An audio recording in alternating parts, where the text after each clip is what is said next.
on a night where, in many ways, for the ISC World Tournament, things get turned up a notch or two as we are into the final 8 now in the winners bracket of this 32-team event when it began. And in our matchup tonight, it's the reigning 6-time champion Hill United Chiefs taking on a very solid group, the Kegel Black Knights. Peter Loubardias alongside Blair Setford. And Blair, I really feel in so many ways when we think about moving towards crowning a champion here, this is when it starts to be elevated. Yeah, this is getting towards the sharp end of the tournament. The mismatches, on paper at least, should be over. And I'm really looking forward to tonight's games, to tomorrow night's games in this Elite 8. And we're going to find out what separates the men from the boys. I don't think it could be much better in terms of how that was delivered. Here are the lineups. The Hill United Chiefs, one change from what we have seen in the first couple of games. Luciano Biondi is going to go into left field tonight in place of Nick White, and that is a move that allows Edgar Pipolo Lopez to have his bat, Blair, into the lineup against, I think, a very interesting pitcher in 23-year-old Argentine Matias Echeverres. He pitched for Argentina at the recently completed World Cup, and I think maybe even starting tonight as you take a look at a very strong lineup, a couple of USA national teamers in that mix amongst others. This is a fascinating night for me to watch Matias Echeverres to see, is he on the fringe of moving into that elite pitching category? Well, certainly that's why they included him on the national team, and he starts Shane Boland with a strike. He does, and then comes inside on the inner portion for another. Delighted to have you with us. As Blair just mentioned, we're into the Elite 8 in the winners bracket. Both these teams are 2-0. Hill United with 9-0 triumphs over both the Junkyard Dogs and the Lacey A's. And the Kegel Black Knights are 2-0 as well, as Boland takes a rise ball high and out of the zone. Shane, the longtime captain of the Chiefs, batting .338 on the year, 3 home runs, 11 runs batted in. And so far here at the 2025 ISC World Tournament, he's 1 for 3 with a double. Echeverres has thrown 8 innings in the competition, given up 5 runs, 8 hits, struck out 8, and walked 3. The majority of his work, Blair, came in what turned into a hard-fought 8-5 win over STK yesterday in a game where they led 6-0. Talking about Kegel, only to have STK bring it back to 6-5. Yeah, that was a very competitive game, and I think Echeverres maybe cut his teeth a little bit in that one too, Peter, because great inside drop ball to sit down Shane Boland here in the outset. Yeah, that's an impressive out pitch and he's just 23 years of age. 8-time All-World player at this event, Brad Ezekiel, the 38-year-old from Holyrood, Newfoundland. .345 on the year. He's homered 11 times and driven in 28. Those both team-leading numbers for Hill United. He's 3 for 6 here in Mankato with a home run and 3 runs batted in, including a 2 for 4 effort with a home run yesterday against the Lacey A's, and he launches this foul down the left field side.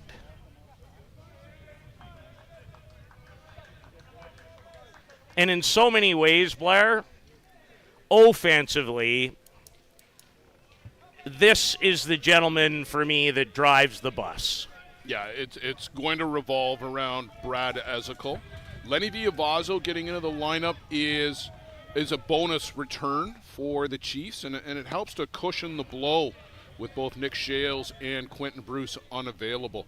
But if you just consider that a 1-for-2 trade, you're still missing the offense, mostly from Quentin Bruce, if you think of Viavazo and Shales kind of being 1-for-1. Yeah, those are two big losses, enormous losses.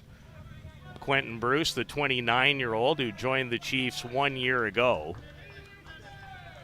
was playing maybe as well as he has at the club level ever when he went down at the World Cup with an ankle injury that will obviously keep him out for the rest of this season. So the Chiefs, Ezekiel, like Boland, works account full versus Matthias Echevers. And the inside drop again, Blair, was the pitch that Echevers throws. Well, it's working for him right now. You want to keep the ball down, obviously, against a lot of the guys in this Chiefs lineup. Although we saw a couple of guys go down and get balls and 9-iron them out of here a couple of times over the week. Interestingly, the flag is blowing in today. The last couple of days, it's been pointed out in center field. Ezekiel lifts it high, but well foul, as his quality at-bat continues.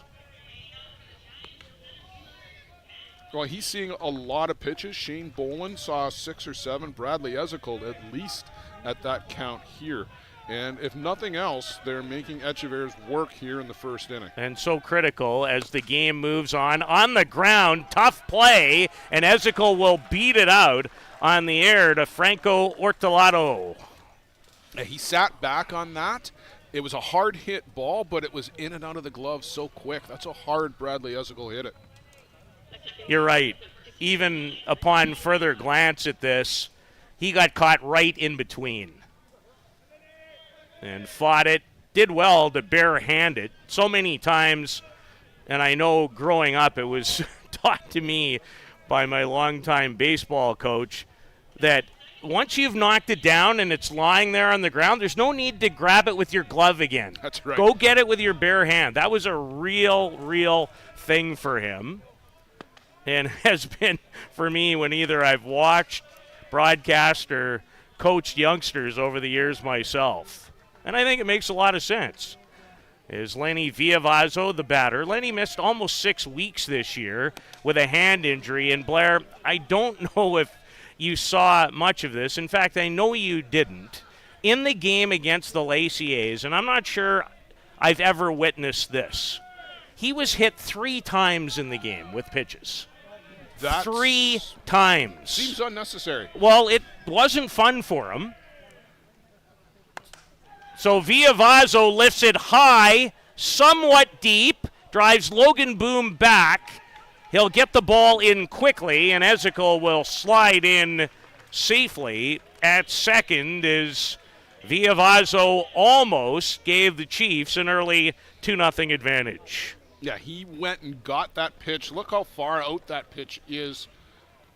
Lenny hooks it enough to take it to center field, but had there been a warning track, he'd have just been on it. And Bruno Matroni, the batter, the 39-year-old, who will be the starting catcher tonight. Luciano Biondi has been in that role in Hill United's first couple of games here. Bruno's batting .318 on the season. He's 21 for 66, 3 doubles, 4 home runs, and 16 runs batted in. He homered in the game, a 3-run shot to get the Chiefs off and rolling in the first inning against the Laciers yesterday morning. The 2021 MVP of the ISC World Tournament, a 2-time All-World player. And Echevers again, Argentina to Argentina, works in but misses with a low drop ball. And the Chiefs batters continue to make the youngster work. And he pours in a strike with that 3-0 pitch, and Bruno Matroni taking all the way, giving the signals. A new member of the Hall of Fame.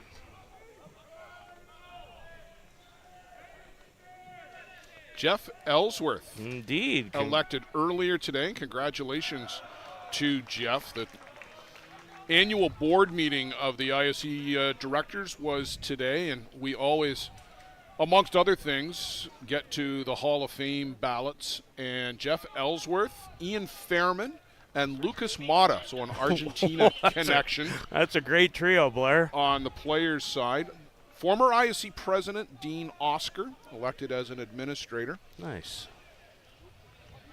Well, congratulations to all the class.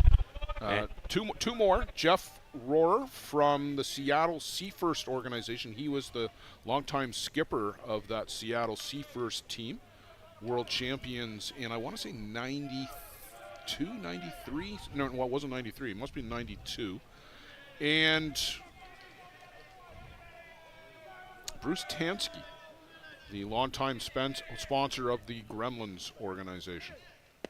Well, I know who the champs were in 1993. Yeah, Toronto Gators. The Toronto Gators as part of that run in the early 90s. Yeah, and I think Pencore's in there too. So it must have been.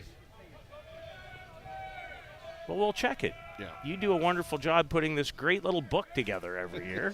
So we have the ability to find it. Tony Gonzalez, the batter, hit it hard, but right at second baseman, Damon Creasy, which will end the inning. So the Chiefs force Echeverria to work, but he's able to battle his way out of it. And you know who's coming to the rubber for the Chiefs next? Marco Diaz will set their lineup when we return. You're watching the 2025 ISC World Tournament from Mankato, Minnesota.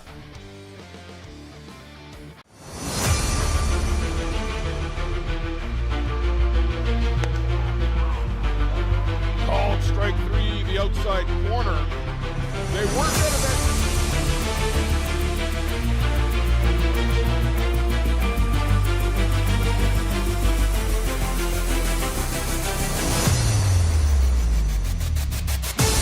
Yeah. High in the air, Viavazo comes to get it, and the Chiefs are back to the top of the mountain. The gloves fly. The celebration is underway.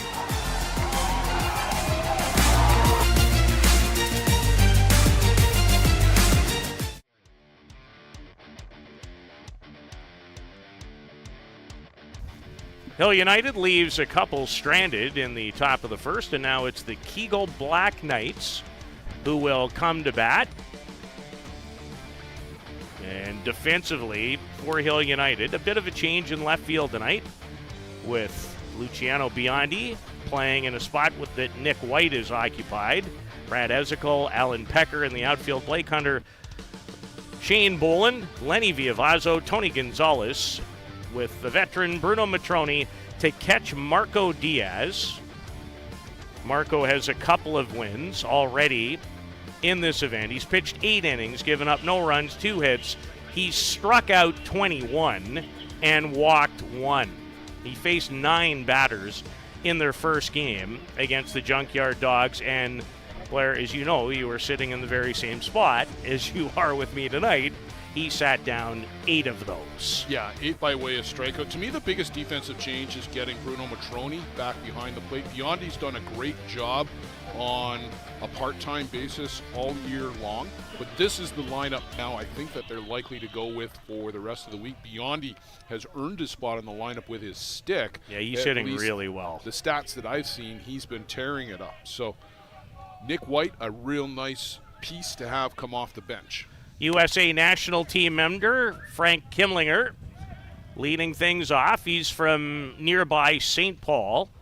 2 for 8 so far at this ISC World Tournament, and he's driven in 3 runs. All 3 of those runs batted in came in a 2 for 4 outing in their first game against the Southside Stingers. Holy alliteration. From Brisbane, Australia, and their tournament, Peter, actually ended a little bit earlier this afternoon. They got into the ISC 2 bracket, and they came a long way and played, I think, 5 games in about 3.5 days. Well, Marco Diaz just hit 86 on our speed gun for strikeout number 22 of the tournament. And the one pitch, Blair, that in watching this team all season long on a very regular basis continues to work on the rise ball. And if that pitch ever takes a more consistent level for him now, not that he isn't already difficult enough to deal with, but that will be the final piece in the puzzle for Marco Diaz, and really could put him over the top. The drop is very strong, especially with that ultra high velocity. But it's the changeup too. I mean, to have such a developed changeup, and we've seen this. He goes from 84, 85 down to 62. It's backbreaking. He threw 2 against the Lacey A's yesterday where I just looked at somebody in the stands and said, that's unfair. That's just flat out that comment unfair. Last year, too. I remember. Franco Ortolato, the 28-year-old, who's 3 for 8 here, is the batter, and there's the drop at 87 that Blair was referring to. So Diaz certainly has high velocity to start this important, if you will, quarterfinal in the winner's bracket. Ground ball, Gonzalez with Villavazo covering, and they execute it well for out number 2. Tony is so versatile defensively. Can play short, can play second, obviously over here at first, and that's a solid defensive play because Villavazo, I've seen this play 3 times already this week, and on 2 of them, the second baseman never made it to the bag. Lenny Villavazo was there. When you see your first baseman break as a second baseman, you've got to get to the bag. Blair, when this championship comes to an end around 8 o'clock or maybe a little later on Saturday, I want to take a look when it's all said and done at the amount of errors made by the champ. My guess is that will go a long way in determining who wins this event. Yeah, when I look at the stats afterwards and putting together the guide, the championship team, usually the top 4, 1, maybe 2 errors on the week most. Jeff Lewis, the batter, 2 for 5 so far in Mankato, was 6 for 15 in this event a year ago with a home run and 5 runs batted in. He's a member of the United States national men's team that captured a bronze medal in Prince Albert, Saskatchewan a couple of weeks ago. He had a good tournament there, 5 for 21 with a couple of home runs and 7 runs batted in. Facing Marco Diaz, who has come out of the chute firing BBs. 86 on that one. So if he's going to be consistently in that upper mid-80s range, he's going to be a handful tonight. 2 balls and 2 strikes to Jeff Lewis, who's from Amboy, Minnesota.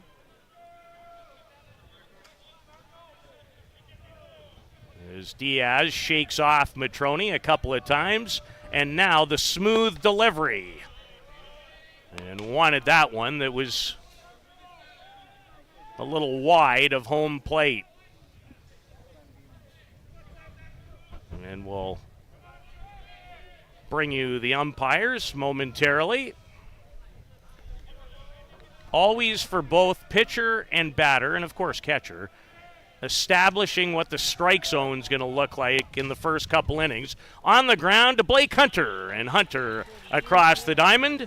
So an impressive 1-2-3 inning for Marco Diaz and the Chiefs. We're looking for the game's first run in our first of 4 quarterfinals in the winner's bracket here at the 2025 ISC World Tournament.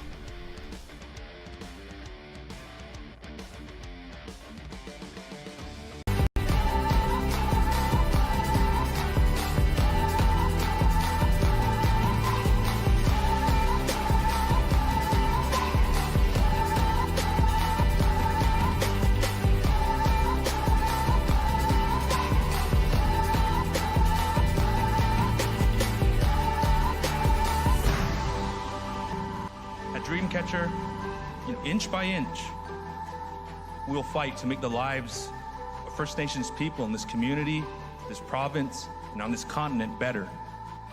I know we have a long way to go, but I'm proud to say as long as our people have a need, Dreamcatcher will be there for them.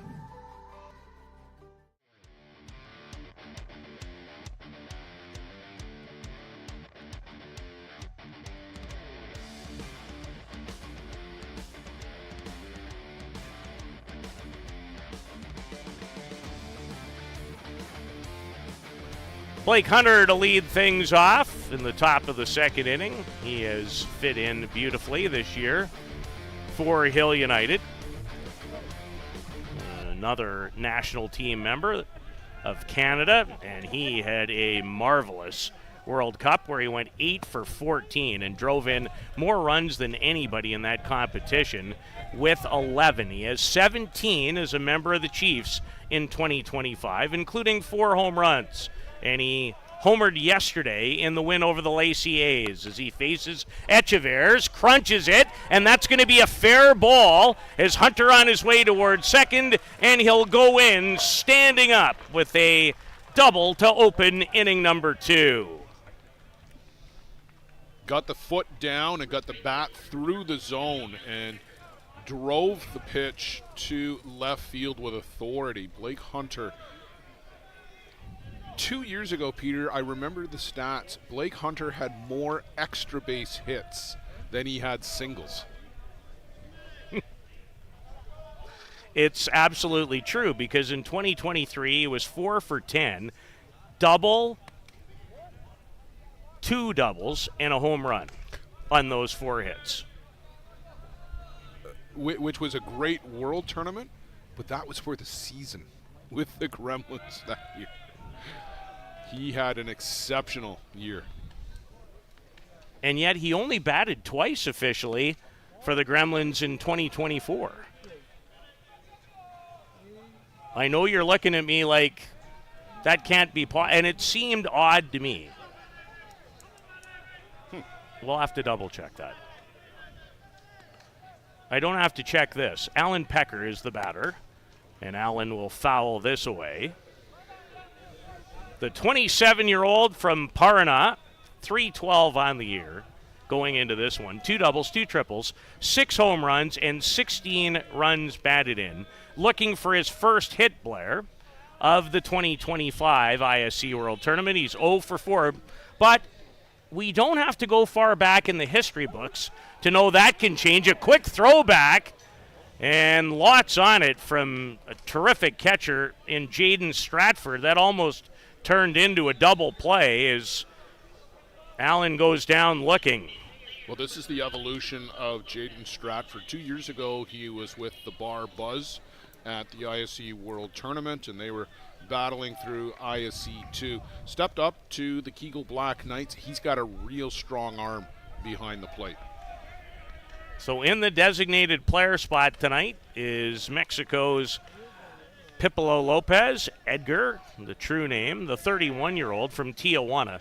353 on the year, 18 for 51, 4 doubles, a triple, 3 home runs, and 14 runs batted in. 0 for 3 so far in Mankato.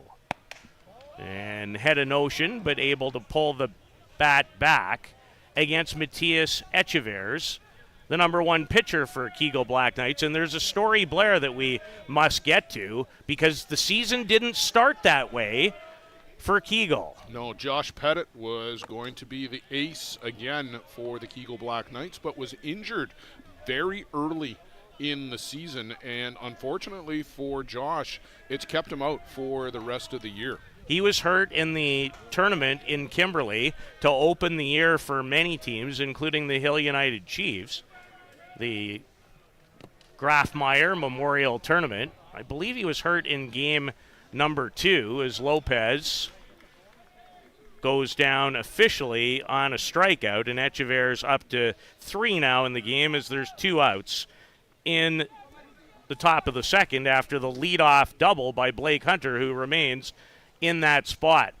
These two teams, it's their first meeting of 2025. They were supposed to play in the title game of that event, but it was washed out on the Sunday, so it was not played. Biondi swings at a good-looking rise ball from Matias Echevers.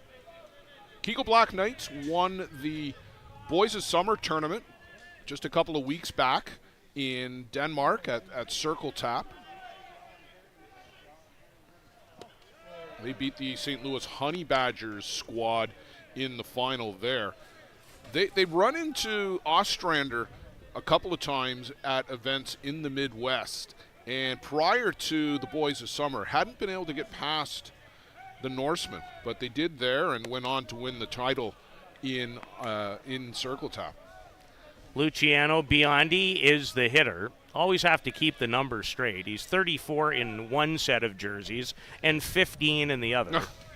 Fortunately, in this sport, you don't rely a lot on that. The 22-year-old is on a bit of a roll. Late in the USA Nationals last weekend in Oklahoma City, he really got hot and is 2 for 5 here with a home run and 2 runs batted in.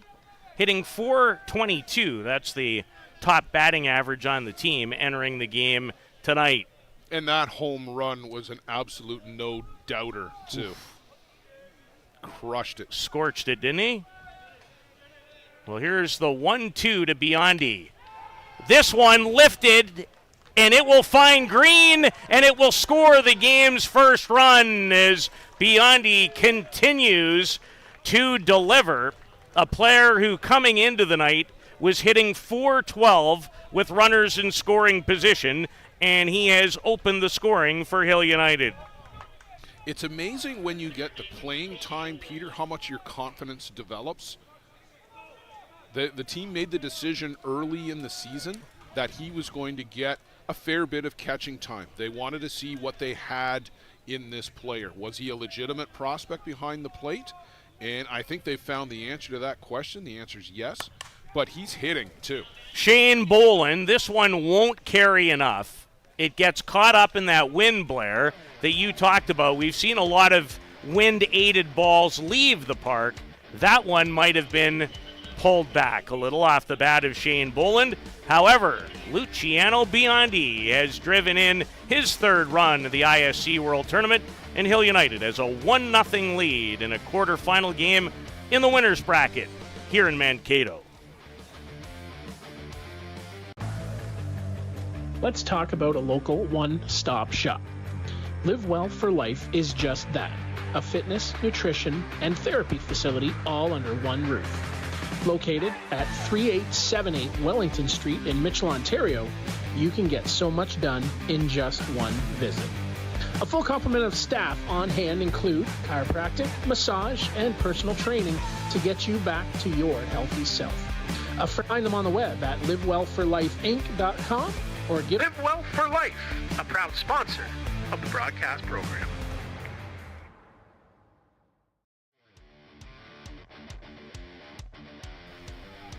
Peter, as we come out of the break, let's make sure we recognize the blue crew, the third team out on the field. Behind the plate is our international umpire, Thomas Lohnert from Hamburg, Germany. Scott McLaren from Penticton, BC.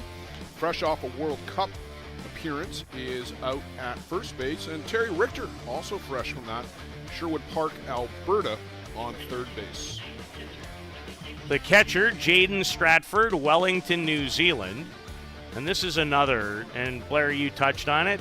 I think he's just starting to scratch the surface. Yeah, they've got some depth in New Zealand at the catcher position. Tuera Bishop, who had a 4-hit game the other night for Ostrander.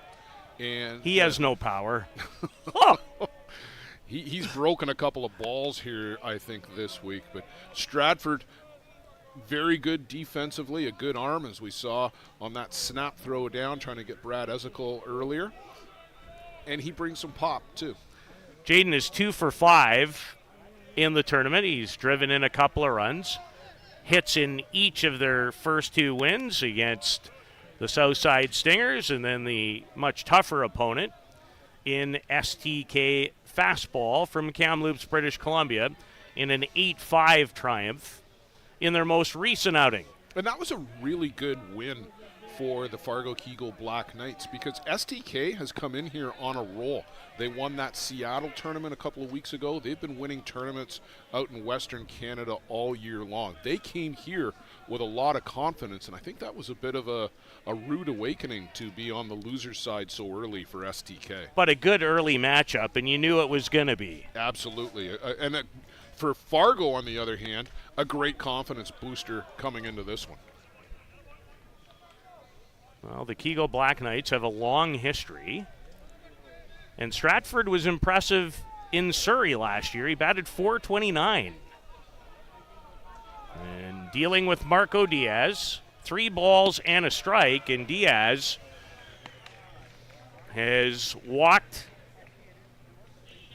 his first batter of this game after looking borderline untouchable in the first. Well, what I took away from the first, despite the strikeout to Kimlinger, was that Arteaga and Lewis both got the ball in play. And they weren't just squibbers either. There was solid contact on the ground, admittedly, sure, but they got the ball in play. Tyler Damon, the batter from Oregon, Wisconsin. He's off to a great beginning in Mankato. He's 3 for 4 with a double and 2 runs batted in as Kegel, down by a run, have the leadoff man in Stratford on board at first base, and a quality cut by Tyler Damon. Took the words right out of my mouth. He did not miss that by much. Now, Tyler Damon was on Team USA, but according to my crack research staff, never had a time at bat, doesn't really show up anywhere in the stats. No, I think he was the 15th man on the Team USA roster. And I'm sure that was explained to him going in, that they were mostly going to go with a set lineup, and he may not get much playing time other than pinch running duties or in the event of an injury. But when you make that team, that still puts you in rarefied air.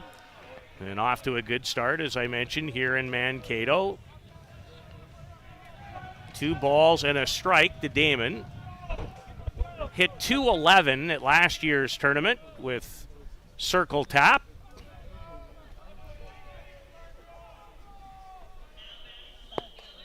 And Diaz missing with the drop away, and Bruno Matroni wants to go have a visit with his star pitcher.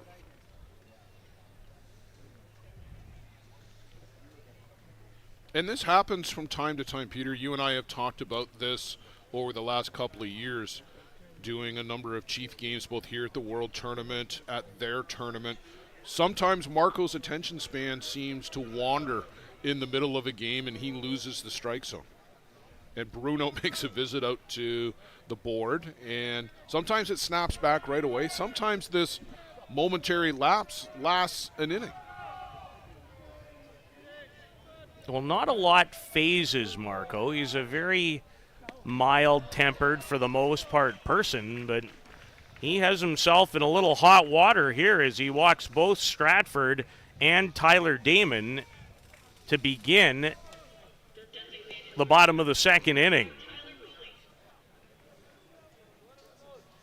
And brings to the plate number 35, Tyler Bowie, who hit a key home run in yesterday's win over STK. He's 1 for 4, and the Black Knights have something going here in the second. And Diaz had an extra long stare after that pitch back at home plate, and you see again, it is not shy his work tonight when it comes to velocity. Seen a lot of 85, 86, and 87 on that radar gun. And he pours in another one at 87. But right now, the strike zone is eluding him, or certainly it's not working for the guy who has the only vote that matters. Yeah, he's trying to pound that outside corner. But right now, when you look where Bruno is set up, his left knee is on the edge of the plate. When he's reaching outside his knee, that means the ball's not on the plate. Well, that is a strike at the letters. And that was right into Bruno's chest, right where he wanted it. So Diaz would love nothing more than a strikeout after walking the first two batters. Luciano Biondi, a run-scoring single, has broken the game open in terms of getting Hill United on the board. And that one, Booley fouls off towards his own dugout. Tyler 1 for 4 overall this week. Batted .200. He was 3 for 15 in 2024 with AWP, the Lumberjacks. And they've done a really nice job with this Kegel group of building this team for the season and primarily this event. Yeah, they really added some key pieces. Tyler Booley, one of them. And Diaz with that rise that I've mentioned earlier, that was a dandy from Diaz for strikeout number 2 and a big first out of the inning as he climbs the ladder to get Booley. You got to be careful here with Damon Creasy. He had himself a whale of a world tournament last year. He's 2 for 4 so far in 2025. Homered 4 times last year and drove in 8 runs in Surrey. Overall, the batting average was .267. Prior to that year, he played for Marchio Sausage in 2023. Sorry that they're not here this year. I just love the name. I don't know why I love the name, but I like the name. No balls and a strike to Damon Creasy from Wellington, New Zealand. And Diaz seems to have found a little bit of rhythm back after a tough start. Interesting, Peter, the last couple of pitches, they've gone to the rise ball as opposed to that drop on the corner. Haven't seen the change, I don't think, yet, Blair. Nope. In the arsenal, and it's a good one. That's the rise again. Goes right back up top, but misses this time to Creasy. Did not play for New Zealand at the World Cup. He was part of their qualifying team the year before in Prince Albert in 2024. Choked up on the bat. And there is a quality pitch, and that time maybe the first off-speed pitch of the game. And give Bruno Matroni a lot of credit too, Blair, for keeping this ball in front of him. It's like a goalie in hockey. He just shut the 5-hole in time. Yeah, he kept it in front of him. No opportunity for the runners to advance, and that's a key thing right here, right now. Thomas Crouch, the batter. He's from Illinois. 1 for 2 at this year's ISC World Tournament. Batted .200 in Surrey 1 year ago. And Diaz had a little zippity-doo-dah in that, which he virtually has on almost every pitch tonight, barring the strikeout pitch that he just retired Damon Creasy with. Trying to battle his way out after walking the first 2 batters of this half inning.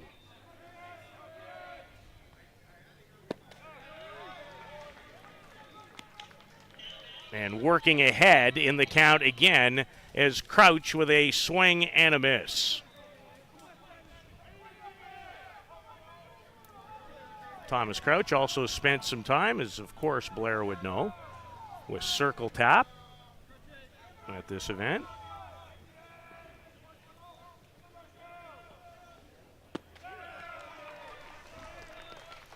Following the visit from Bruno Matroni, things changed. Walked the first 2, struck out the last 3.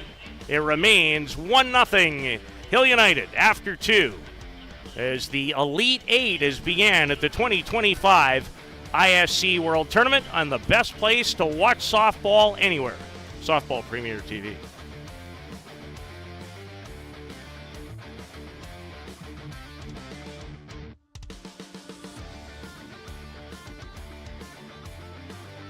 Welcome to Mont Hill Golf and Country Club. With our beautiful 27-hole golf course open to the public, we work tirelessly to ensure your time with us is second to none. Well, here you'll be able to enjoy an incredible dining experience at our very own Big Pete's Steakhouse. Play some of the best courses in the world with our state-of-the-art golf simulators. Upgrade your gear with the top brands at our pro shop, or host a stunning wedding, event, or conference inside one of our beautiful ballrooms. Learn all this and more at monthill.ca. We can't wait to see you soon.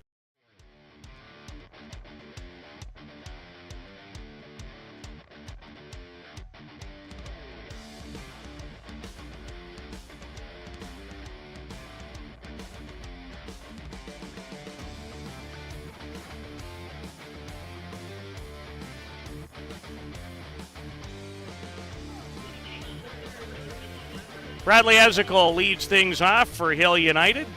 Marco Diaz struck his way out of a jam in the bottom of the second, literally, with 3 in a row. And Ezekiel, who reached on an air to shortstop Franco Orteado, his first time up. And the Knights may look back, Peter, on the second as a real wasted opportunity. They got the first 2 guys aboard on freebies. And don't underestimate the power of that mound visit, too. I know there was a couple of balls that came afterwards, but they changed the rhythm. They went to the rise ball. They made an adjustment. And, boy, did he roar back and look good. That's what great catchers do. Yeah. And I always think about Bruno and Nick Mullins and again, there's a reason they've been at a high level in the sport, and they're both 39 years old and both longtime national team members for their respective countries. That does not happen for no reason. And Ezekiel fooled on a rise, and I can tell by his body language he's upset with himself. Swung at a bad pitch that time, and that's rare for Ezekiel. We'll give credit there to Matias Echeverres for getting Brad Ezekiel to chase a pitch up and out of the zone. Does not happen often, but that's credit to that good rise ball. It's got good late movement from Echeverres. You can see why he's on the Argentina national team. There was some wondering, especially after how Martin Gonzalez had pitched at the qualifier the previous summer. And why Echeverres, why not Gonzalez? We're starting to see why.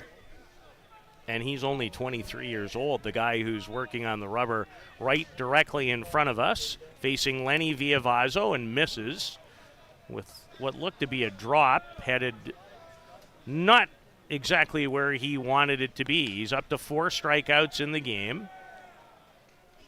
And when we talk about Argentina, one of 8 countries who will participate at the upcoming World Games in Chengdu, China, that will start almost immediately when this tournament comes to an end. And some neat news there today. Yeah, Miker Pimentel, who of course was the MVP, the winning pitcher in the gold medal game at the World Cup, has been named as the flag bearer for Venezuela at the World Games.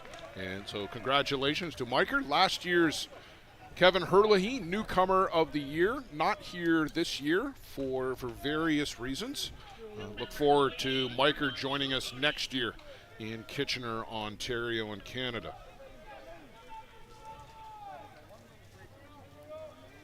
Always a great host of the ISC World Tournament. The Hallman Ball Yard, as I like to call it. So Bruno Matroni, after the walk to Lenny Villavazo, that's the first free, or the second free pass, issued by Matias Echeverres. And there's Stratford, who's not afraid to throw it. And maybe at times, I don't know if the word would be unnecessarily, but those always make me nervous in big games. I go back to what Ryan Boland said on one of the podcasts. You better make sure on a throw down, particularly to second base.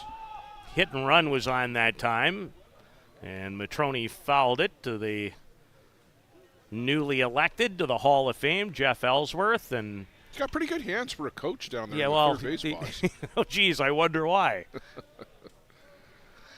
It has been an absolute pleasure getting to spend time with Jeff all year long. He's just very meticulous, so organized in everything he does, treats people with great respect. I was a fan of his forever as a longtime member of the Canadian national team. I'm an even way bigger fan now.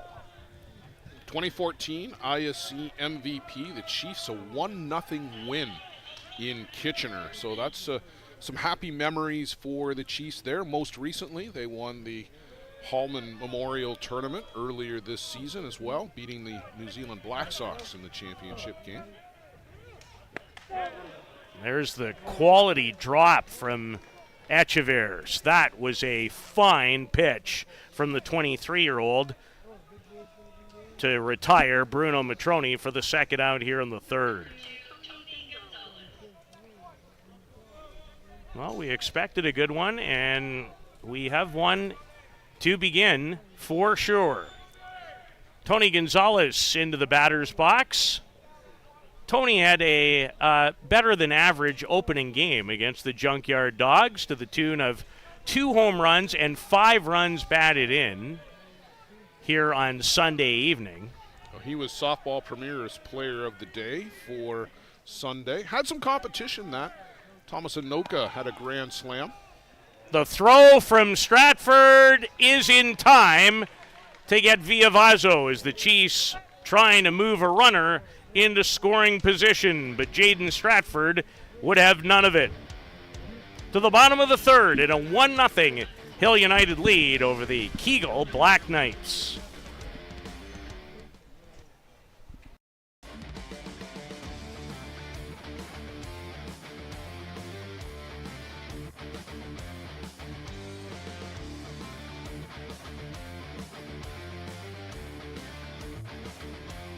How confident are you in your organization's security posture? If your answer isn't 100%, you're not alone. Most organizations aren't doing enough to protect their data, and they know it. With Armitage Technology, you can stop worrying about IT security issues so you can focus on moving your business forward. Our experienced staff monitor and maintain your IT infrastructure to keep your business running. Visit us at armitagetech.com and make your technology work for your business.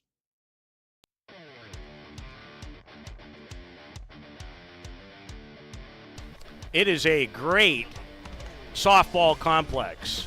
The Caswell softball facility, 6 diamonds, a couple of practice diamonds, 4 that we're playing here on, and some quality gear to go home with if you so choose.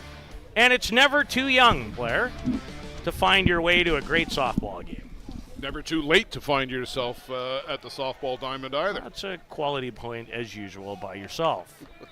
I was actually in the Sandlot tent earlier today and picked up a couple of souvenirs for the journey homeward. Yeah, I have to get over there myself at some point this week. And they always do a great job. We've been with Sandlot as our supplier. Yeah, I took a quick peek the other day. They have some very nice stuff. We'll be happy to make a purchase or two. Logan Boom, the batter, and Diaz, who walked the first 2 batters that he faced to begin the bottom of the second, falls behind Logan. 3 balls and no strikes. Logan's off to a fine beginning in this event. From T, South Dakota, he's 3 for 5 with 3 doubles and a run batted in as Diaz delivers a strike on that offering. Peter, 2 points you mentioned South Dakota. 1, Logan Boom, son of Chad Boom, longtime Team USA member and a star here in the International Softball Congress at the World Tournament. Past a diving Blake Hunter, and it's ruled fair. The throw to second for the out. Luciano Biondi, and I believe, Blair, this is, unless he played in the Kitchener tournament in left field, this is certainly the first game I've watched him play in left. We know he's got a strong arm, and the video would tell you that Hill United may have just received a break. The head coach of the Black Knights is... Yeah, Doc Landerman is out there pleading his case to Terry Richter, and he's got one, to be honest. The bang-bang play, and Terry is moving into that position from third base. But credit, yeah, Peter, absolutely, the arm from Luciano Biondi. We know he's got an arm from behind the plate, but boy, he brought that on time and on a line there to second base. That was a rope over there. Yeah, he's on the bag. So a single and an out, as it turns out, and a key point in the game as Boom looked like he might have his fourth double already of the tournament. And Kimmlinger with a swing and a miss on the Diaz pitch, as Marco trying to make sure the plant area is to his liking. Kimmlinger struck out versus Diaz in the bottom of the first. So a 1-0 Hill United lead as they try to continue their quest for a repeat. Had an amazing championship Saturday. Last year in Surrey, British Columbia, had to win 3 games on that Saturday. And down the Bear Creek Express, then upended the Northeast Drillers before they beat the then champion. As it's out of the reach of Shane Boland.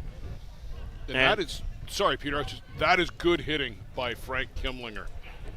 Check swing, but got enough of the barrel on the bat with enough power just to get that over the outstretched glove of Boland.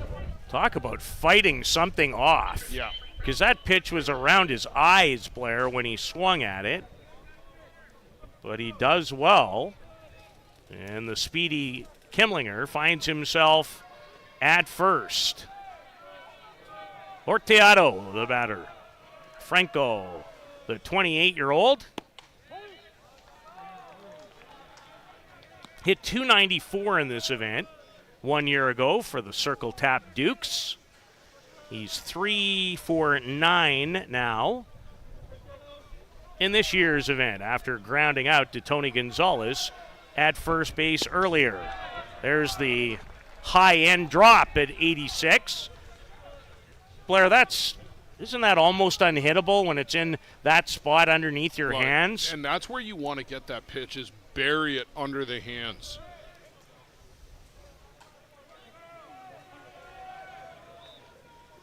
So the 2-strike pitch, and good work by Orteado to foul that away. Making Argentina's national team is no easy chore in this day and age. And he had a day of ages in the qualifier last year. Didn't he have a 3-home-run game? He did, with 6 runs batted in, and it came against Hong Kong. So I don't know if you put an asterisk on it, but I mean, you still have to do it. You still got to hit the ball. There's not a lot of those, but yes. And he won't catch up to the rise ball, which has been a real difference maker in this game for Diaz, who's up to 5 strikeouts in the contest. And you mentioned nothing much more important than 2 things in this day and age: location and late movement. And Diaz, that one, I knew that one was going to be in the 86 or 87 category. Well, you've got to be careful with Jeff Lewis, Peter. 2 years ago in this tournament, 12 for 15, 800. And this guy smashed the ball for Team USA. He did. Even his outs were loud. Yeah, he homered twice in Prince Albert a few weeks back. Drove in 7. Had a huge home run, Blair, in the bronze medal winning game when the United States downed Japan. Had 4 RBIs in that game. And off the end of the Jeff Lewis bat on that occasion.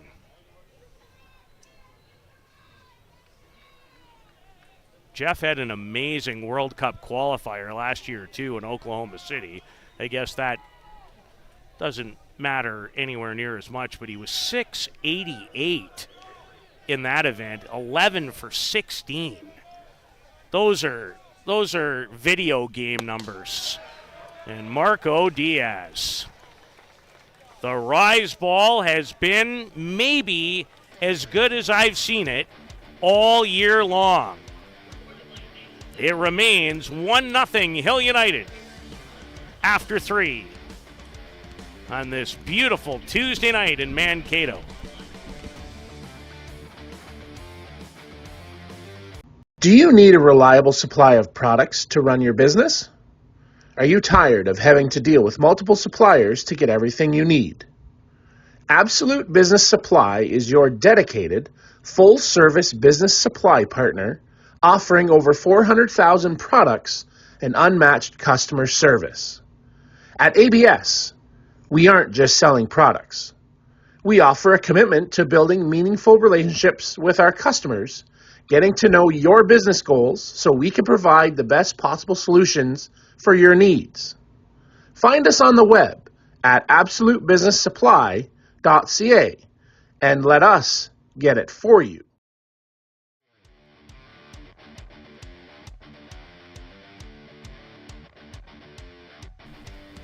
Now Marco Diaz and Matias Echeverres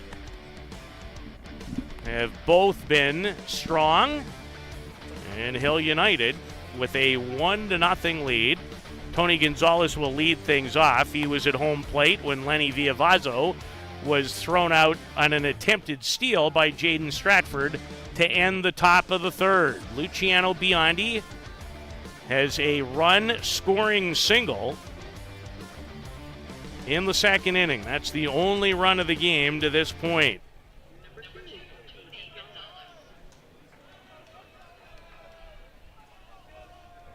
Gonzalez had a marvelous 2024 ISC World Tournament where he batted .455. And we mentioned earlier his wonderful start to this year's event. He did not register a hit yesterday, went 0 for 2 against the Lacey A's in a 9-0 victory. But this is the night in this event that I always kind of fall in love with, because the tournament just jumps to a different level when you reach the Elite Eight. And Gonzalez, foul. Just turned on it a little more than he would have liked to on the inside pitch. Just out in front a little bit for the 35-year-old from Tijuana in Mexico, who's batting .311 on the year. He's doubled, he's homered 6 times, and driven in 22 runs. Only Bradley Ezekiel has more Hill United Chief runs batted in 2025. This one a mile in the air that Creasy says he has, and he does.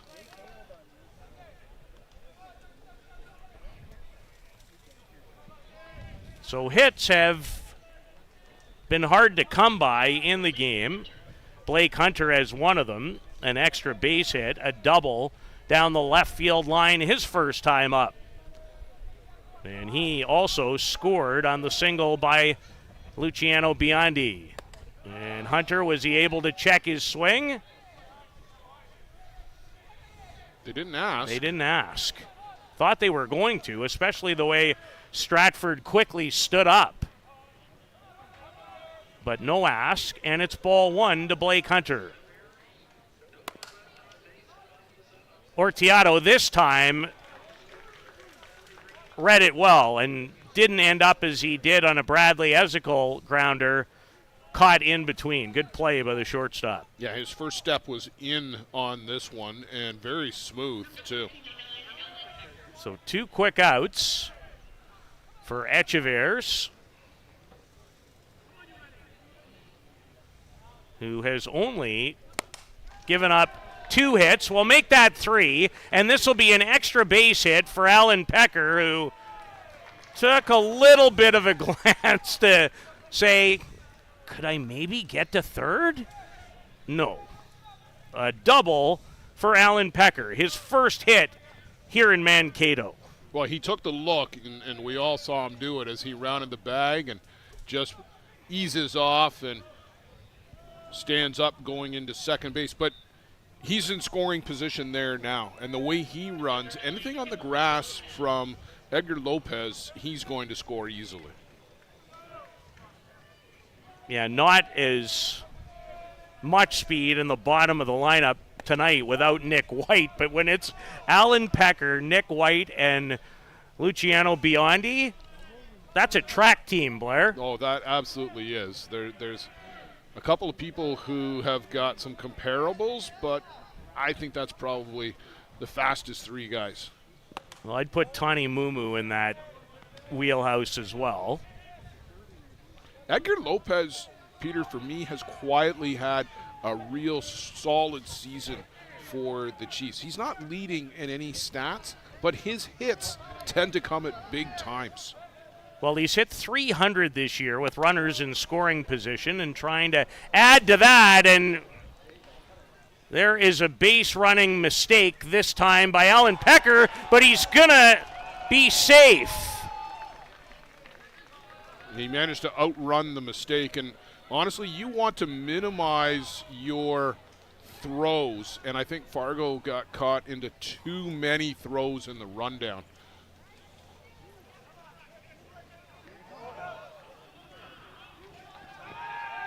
And I think he clearly dives in before he's tagged there. So, and Pecker, while we're watching the replay and while they're arguing with the umpires, just stole home. Tom Crouch, it'd be lucky if he's still in the game. Pecker just calmly stood on the base while the Knights took it up with Terry Richter, and Pecker just strolled home. I was watching the replay, so I didn't even see it occur. I looked up, and he was crossing the plate, and then I saw the mayhem ensue shortly thereafter. Well, now Ellsworth is out there. Doc Landreman is out there. We've got a coaches convention and a blue convention happening all at once. There's Pecker crossing the plate, and he's probably grinning to himself as he did so. But screen left, you can see the meeting of the minds over here, and that's going to rattle the Knights a little bit because they thought they had Pecker at third. I think it was a little bit inconclusive. Looked like he was on the bag, and the tag probably was on the back of the leg. He was able to outrun his mental mistake there, base running. But now the Knights are going to feel like 2 calls have gone against them. What I was about to say, Blair, is you kind of took the words right out of my mouth this time, was that part of why this is so animated is they are still thinking back to the call earlier in the game on Logan Boom when he was thrown out at second. Well, now they've got to regroup and reset. Are they going to make Alan Pecker go back to third, saying that time had been called? Now, really smart on Alan's part. I don't know if I remember seeing anything quite like that scenario either, where in one breath you make a running mistake, and then right thereafter you a real heads-up play. A real heads-up play to potentially steal home. Well, apparently they've made the safe ruling, but the only reason he can't come home is somebody called time, or they ruled that would be the case. The play was dead. Was over. Yeah. So Alan Pecker, who doubled in the inning with 2 outs, is at third. Lopez, high. Is it deep enough? The answer is yes. A 2-run home run by Lopez, despite an incredible effort by right fielder Frank Kimlinger, who did everything he could to try to catch the ball. Pipolo Lopez, his 4th home run of the season, and by far his biggest blow of the campaign. And look at Kimling go over the fence, right through it. You can't do anything more than Frank Kimlinger did to try to catch a ball that's leaving the yard. It makes the play with Pecker academic, but the Knights right now have got a real bitter taste in their mouths. Well, they certainly would. So Echever's with really what would be categorized as his first mistake, and Lopez goes deep, and the difference is now 3-0. And Blair, I've said this to you a lot in the years that we've worked together, the last 2 or 3 now. If Frank Kimlinger makes that catch, you're on your own the rest of the night, because I don't need to see anything else. It's time to go back to the hotel for the day. Yeah, because you will have seen just about everything. That would have been as great a catch as I would have ever seen in person if he comes up with that. But those are the home runs that Lopez has hit all year long. When it matters, when the Chiefs need a 2-run home run, he's come up with it. Well, that, his biggest blow of the year. A 2-run drive. And Blair, you were a coach for a long time. The move to insert him into the lineup tonight in place of Nick White just paid big dividends. It absolutely did. So Jeff Ellsworth continues to press all the right buttons. He and John Hill and John Stewart, the brain trust for the Hill United Chiefs, and they've got a lot of weapons at their disposal. Well, Biondi, who drove in the game's first run, strikes out here. Pipolo Lopez. A 2-run drive has added to the Hill United Chiefs lead. They're in front 3-0.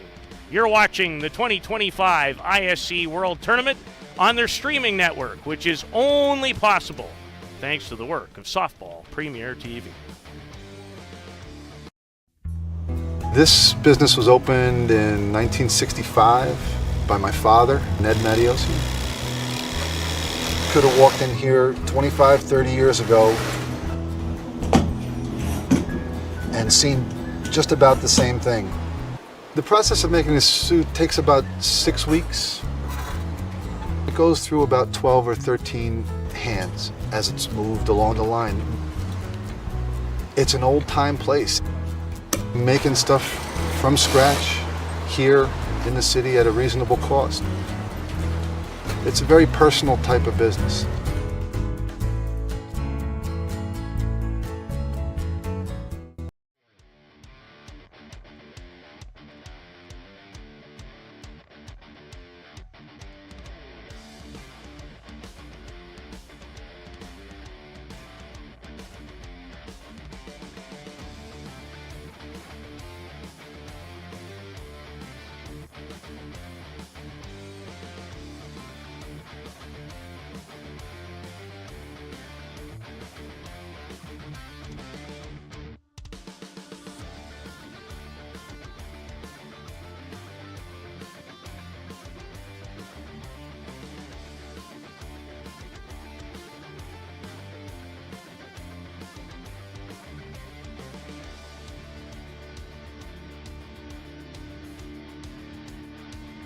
They are still working on the fence. Who's got the hammer out there? Is that Alan Pecker doing some landscaping? It is. Alan Pecker was pounding away with the hammer to get the spike in. Well, they're all helpful. Bradley Ezekiel, the entire Hill United Chiefs. Outfield has gone out there. They have, trying to assist a great grounds crew. And Blair, I absolutely tip my hat always to people in those roles. Brad Ezekiel now has got the hammer, which a lot of nights at home plate he has too. It just doesn't look like that. And this all a result of Pipolo Lopez, who hit a 2-run home run that Frank Kimlinger, you could not make a much more valiant attempt at catching a ball over a fence. And because of the type of fence, you have the opportunity to give that a try. If that is a fence like what is in behind, which is a slow pitch distance fence in this complex, that doesn't occur. It doesn't. I will say, though, Peter, if that is a permanent fence at that height, like, say, we have in Mitchell, you can get some leverage and hoist yourself up a little higher maybe than what Kimlinger might have been able to do on these breakaways.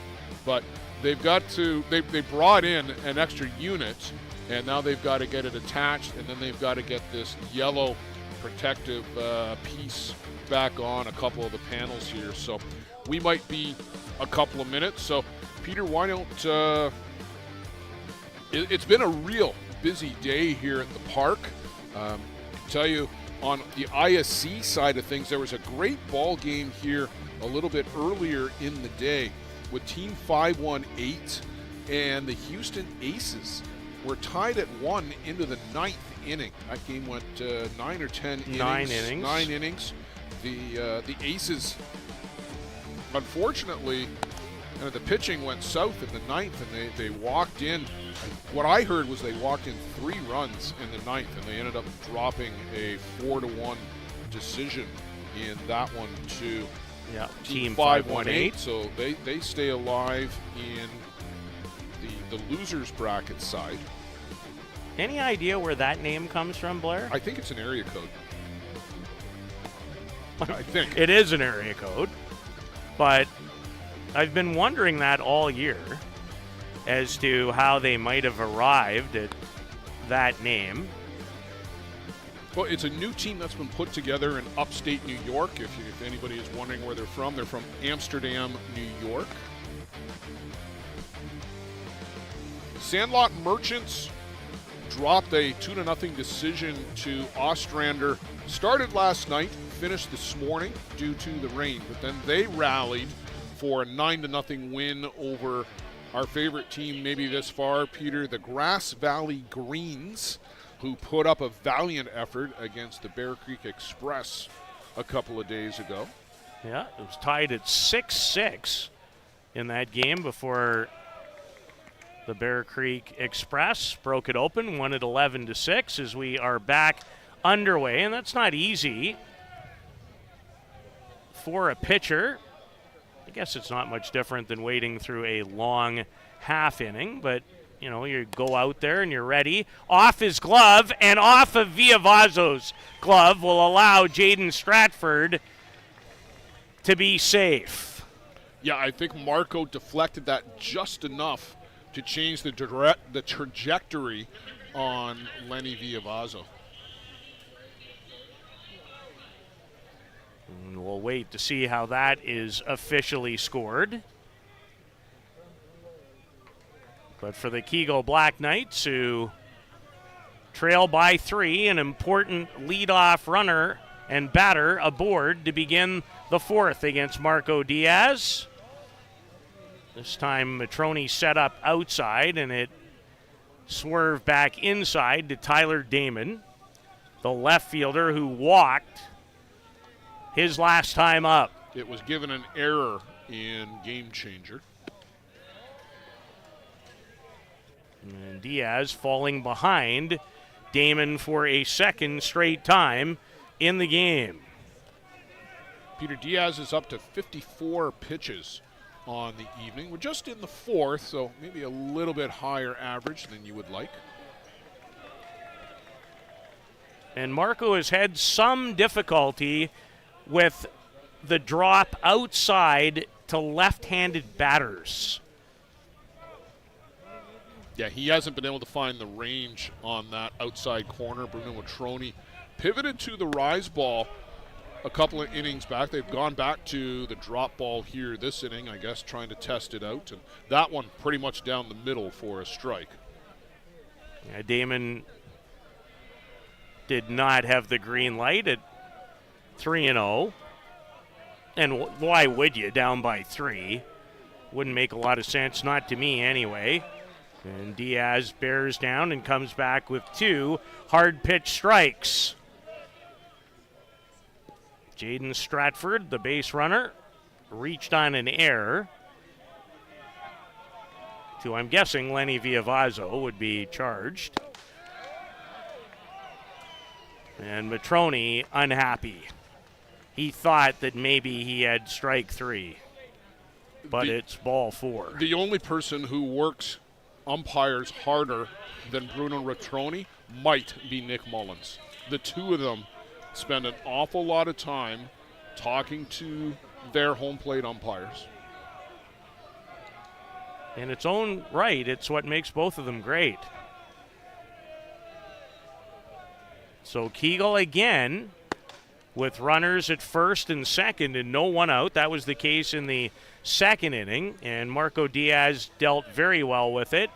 He struck out the next 3 batters. Well, it was the same 2 guys aboard in this situation in the second, and it's going to be the same 3 batters here, barring a pinch hitter, to see if they can change the result. Yeah, the only difference is that Stratford, the first go-around, reached on a walk, this time on an error, as Booley attempted a bunt and missed on it.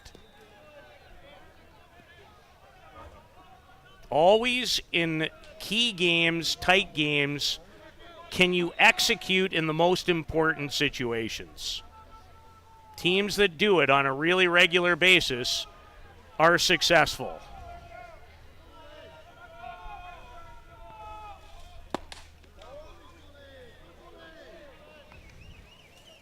And missed away one more time. Did not look like Booley was going to lay down a sacrifice there. So another quality opportunity for the team from Fargo, North Dakota.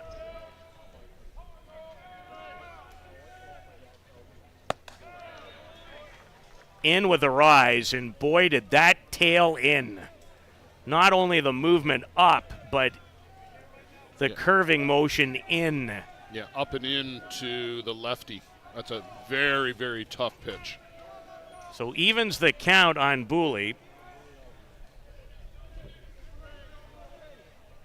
Diaz gets the sign, and the smooth delivery. Bruno was working harder than anybody on that outside corner for his pitcher, but it looks to me, and again, to see where those pitches are in the replay, but that one looked pretty close to being right down Main Street. The full count pitch is strike 3. An 82-mile-an-hour rise ball. And that has really been the out pitch tonight in the game for Marco, who's up to 7 strikeouts in the contest. And now facing second baseman Damon Creasy.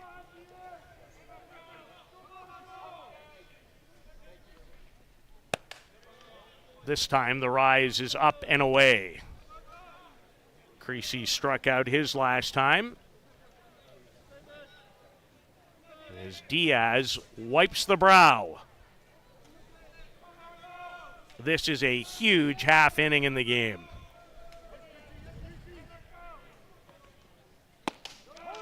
That's the drop, but on an outside corner to a right-handed batter. yeah, he got the call there.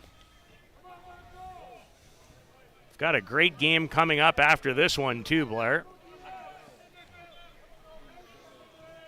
And that green shirt you see right in behind home plate, Ron Hackett, coach of the Drillers, doing some scouting. Creasy popped it up.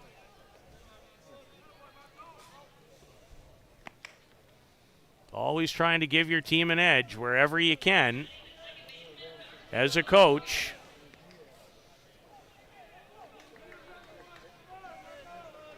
And Peter, on a Tuesday night, the power of the Hill United Chiefs and then the 4 versus 5 game with the Bear Creek Express. This is the biggest crowd we've had here this week. Yeah, by a mile. On the ground to Viavazzo, who was interfered with. And that's a pretty easy call for Scott McLaren. The fielder has the absolute right to go and play the ball. When you make contact with the fielder, as he's making an attempt to field a legitimate attempt to field the ball, that's a no-brainer. Now, is this play dead immediately?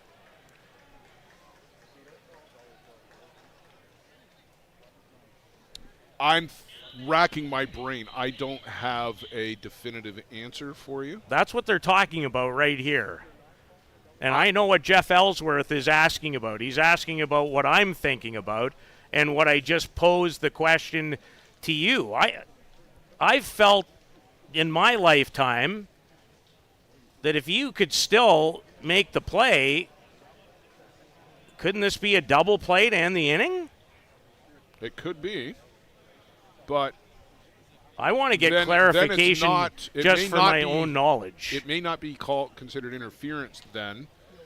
Like, the interference, I've always thought kills the play. It probably should when you think about it technically. That's my recollection. Right? See, listen, you've got three guys out there who know the rules way better, especially Scott McLaren. Not that Thomas Lohnart and Terry Richter don't, but Scott has been a deputy UIC for Softball Canada. Well, what I have seen, Blair, in the past is that you would allow the play to finish. And then if you can't get to the lead runner by way of tag or you run over, then the play would stop.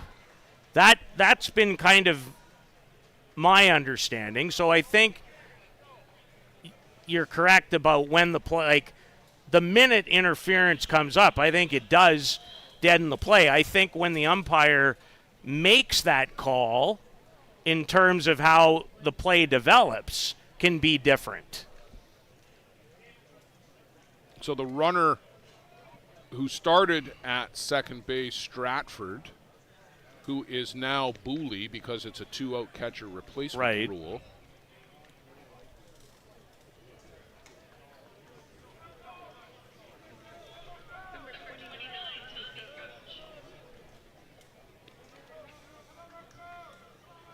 So Damon is out on the runner interference. But isn't that him at first base? No, that's Creasy, the batter. Okay, Creasy, right.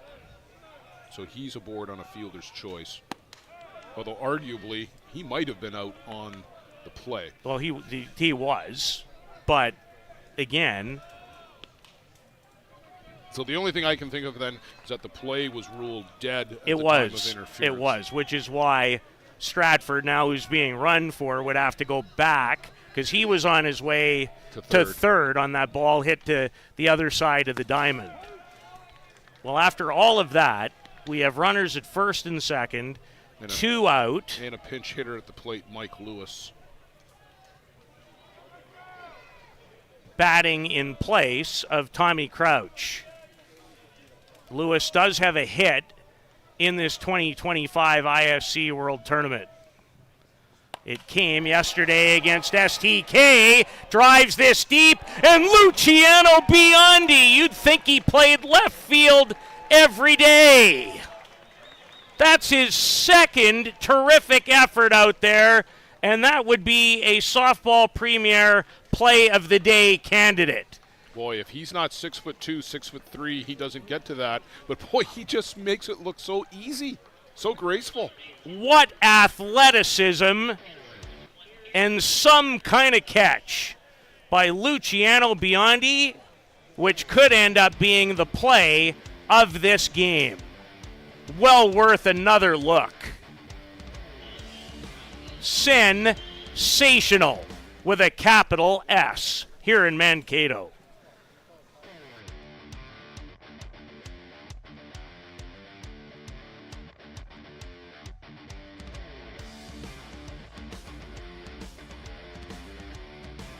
Welcome to Mont Hill Golf and Country Club. With our beautiful 27-hole golf course open to the public, we work tirelessly to ensure your time with us is second to none. Well, here you'll be able to enjoy an incredible dining experience at our very own Big Pete's Steakhouse. Play some of the best courses in the world with our state-of-the-art golf simulators. Upgrade your gear with the top brands at our pro shop, or host a stunning wedding, event, or conference inside one of our beautiful ballrooms. Learn all this and more at monthill.ca. We can't wait to see you soon.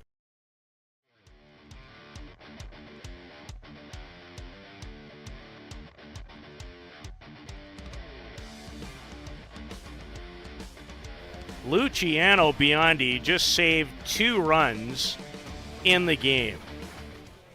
A sensational catch. Great work, Luciano.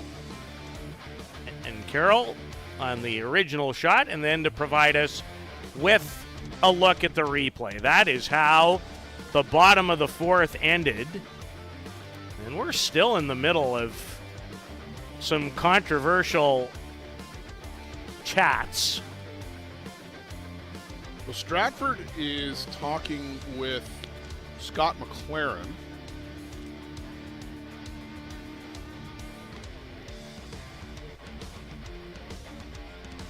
Shane Boland's just looking for somebody to have a conversation with because everybody else is engaged, so he's gone and found Thomas Lohner. 3-0 it remains after the sensational catch. And Blair, do we have some form of protest here? No, I don't think so. Well, who's this gentleman walking onto the field? I'm wondering if he's maybe the trainer for the Knights because Echeverres has waved him off. Okay, but wouldn't he be coming, or are those guys part of the grounds crew, those 2 guys that just came onto the field? That's the only thing I can think of. Yeah, they would have... like, those aren't ISC officials, correct? No, they're definitely not ISC guys. No, they are part of the grounds crew. Right. You're right. Maybe they're out here for the landing area. It's the only thing I can think of. Doc Landerman's down to talk with Biondi. Yeah, and here comes some more members of the grounds crew. Thomas Crouch has called Doc back for something. Yeah, so they've asked for the grounds crew to come out and do something with the landing area.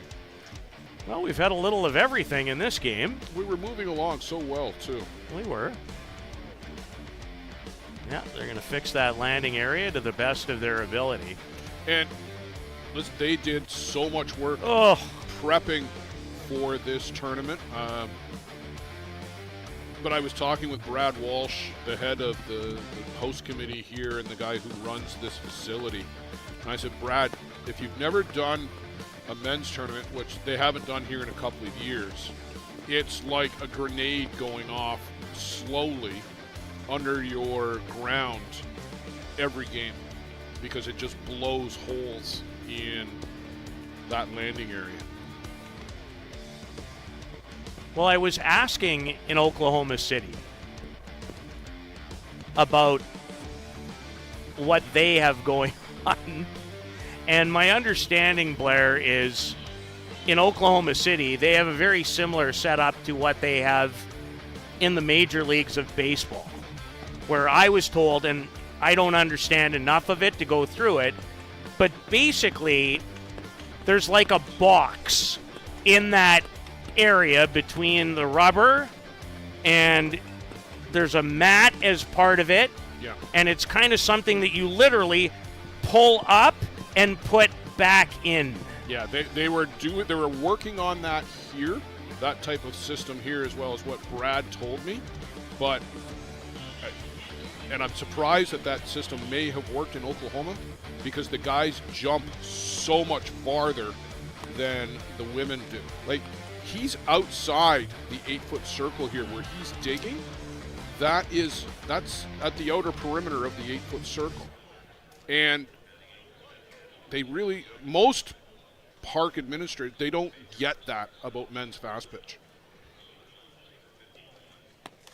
Well, he just, after they went to work, he's digging it all out. He's trying to get back to Argentina, apparently, with the hole he's digging right now. And It can also be the loose dirt. Like, you can jump into a hole, but where you slide is on the loose dirt. And that's what they were just pulling out most recently, and that's what he's doing again with the mule kick. I don't think this is going to be the last time that we see the grounds crew. Because the next thing that's going to happen in the next half inning is Marco Diaz is going to go, you know what? I don't like the hole you just dug. Yeah, and this is... And it's going to keep happening. Yeah. Now, I don't really have an answer for what you do in this case, but we might see the ground crew out between every half inning at this stretch of let's hope. Time. I know you're definitely hoping that's not the case.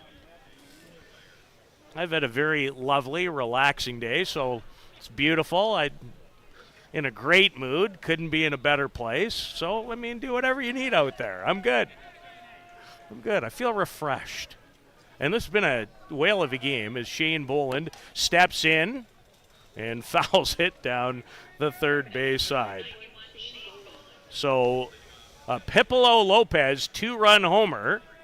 And that delayed us, too, because Frank Kimlinger made such a fabulous attempt to catch the ball that, well, the grounds crew had to go back and put the temporary fence back together. What's coming next, I wonder? Although, thanks to the weather, I don't even want to share some of the things that we've seen the last 2 nights. This scalded.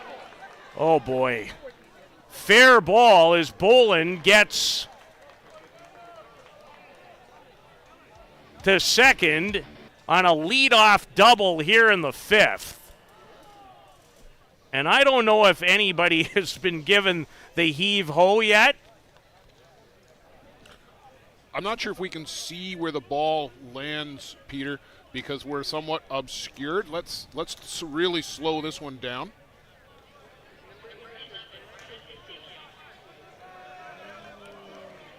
Now remember, it's where the ball goes over the bag. No, because it's in the air, so it's where it lands. Was that still in the air at that point? Yeah, okay. I believe so.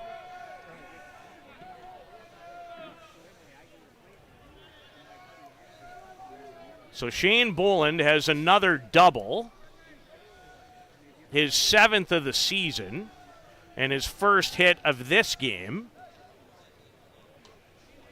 And the Chiefs up by 3 in this winner's bracket quarterfinal game, if you will. We're into the Elite 8 in the winner's bracket. And a great game upcoming between JDT First Energy and the Bear Creek Express. And while they're owned by the same human, there's a rivalry there, I can tell you that. Yeah. So Brad Ezekiel, who's reached on an error and struck out, is the batter. And 1 strike to him from Echeverres, and Ezekiel able to keep the bat back that time to even the count. Ezekiel coming into the game hitting .400 with an OPS of 1176.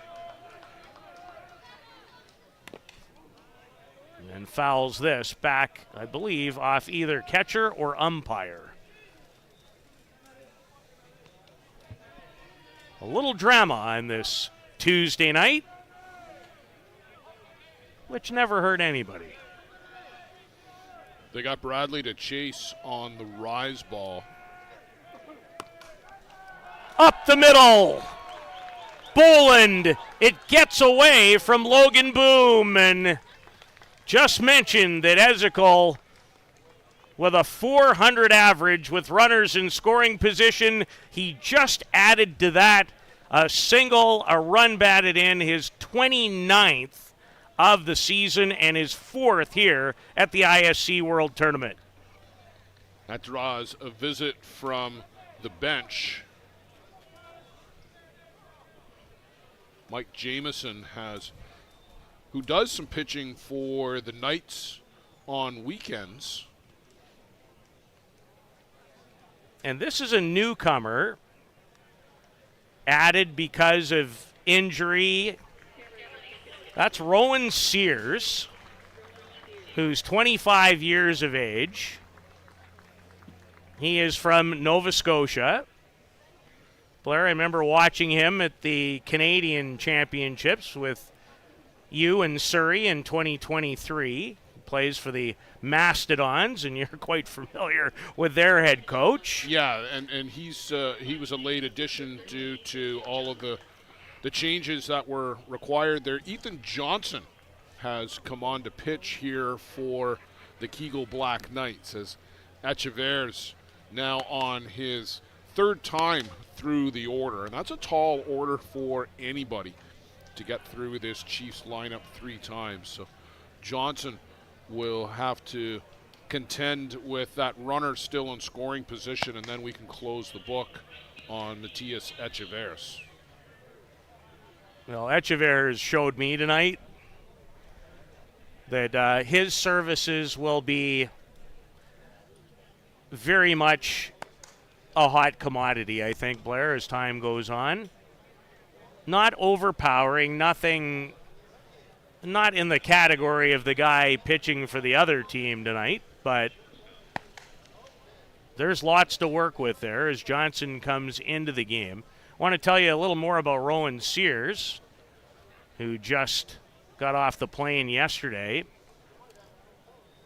He was an Alvinston ace back in the 2023 tournament. He also represented Canada in the 2018 U18 now World Junior Championship and helped Nova Scotia win a silver medal at the 2022 Canada Summer Games where he hit .263. So he is the runner. As Brad Ezekiel able to make his way up to second. And the new pitcher is indeed Ethan Johnston, who's pitched 4 innings so far in the competition. They came in the win over the Southside Stingers, and Rowan Sears alertly sees the ball go to the backstop and scampers his way up to third. Ethan was a member of the Ostrander Norsemen back in the 2023 tournament. And in a tough spot here, looked like some off-speed to Lenny Villavazzo, who walked and then was thrown out attempting a steal in the third. He flew out to center field his first time in the game. So I think that gets you up to date on the newcomers. It's a 4-0 lead now for Hill United after the RBI single off the bat of Brad Ezekiel. Villavazzo ripped that into center. Fine work by Logan Boom to cut it off, but Villavazzo contributes with a big RBI as he rips that into center field, and the difference is 5-0. And Blair, how big does that catch look now? Well, we talked about it saving 2 runs, and what has gone from what could have been a 3-2 ball game now swings 2 runs the other way. 5-0 for Hill United here in the 5th. Top of the order, who really, Peter, have been quite quiet tonight, clicking here later in the game. Yeah, 3 straight hits, a double for Boland, single off the bat of Ezekiel that drove in a run, and then Lenny Villavazzo with a ripper. And he cashes in run number 5. And prior in the game, as Blair was alluding to, top 3 guys did not have a hit. Nope. But they do now. Matroni again down the left side, which has been very much a story of the game. Been busy playing left field tonight for both teams. Luciano Biondi's family, mom and dad and sister, are in attendance from Argentina. So a nice moment to be able to see their son and Their son's having a great start to this ISC World Tournament as Bruno Matroni, the batter, and both Blair and Joe Todd will tell me shortly what's going on in behind me. Well, that's the Georgian Bay Giants. Just took a 2-1 lead over the Lacey A's. That's in winner's bracket action in ISC 2. That'd be a good matchup. Georgian Bay losing the ISC 2 final last year. Last 2 years. Last 2 years. Well, I remember one year a little better than the other because I was lucky enough to be in attendance last year. And Bruno Matroni has walked against our new pitcher, Ethan Johnston.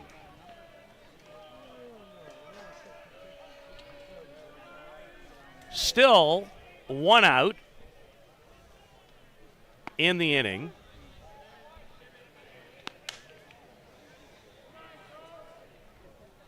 Or is there an out in the inning? It says 1 on the score clock. Yeah, Bruno struck out. Bruno struck out. There you have it. Yeah, he was caught looking at something that he wasn't looking for and just made a beeline for the dugout. Lenny's still over at first. Yes. So Tony Gonzalez, the batter, in search of his first hit of the game. Change up from Johnston is a strike. That's a good pitch for Ethan Johnson. He's going to need to change speeds. Not overpowering. He's going to rely on location and getting batters to chase. Well, so important. And I know this tournament, especially on the winners bracket side as you move along, and the schedule allows it to, by and large, throw your ace every day. But if you stumble and the road gets longer, then innings from other people become crucial. Off the fists, as Creasy goes back a couple of steps onto the grass for out number 2. And Peter, we've talked about the batters being ahead of the pitchers just about all year long. You are going to need your 2 at some point in this tournament. I agree completely. Blake Hunter has doubled and scored and grounded out to short. And Stratford, he can whip it, make no mistake.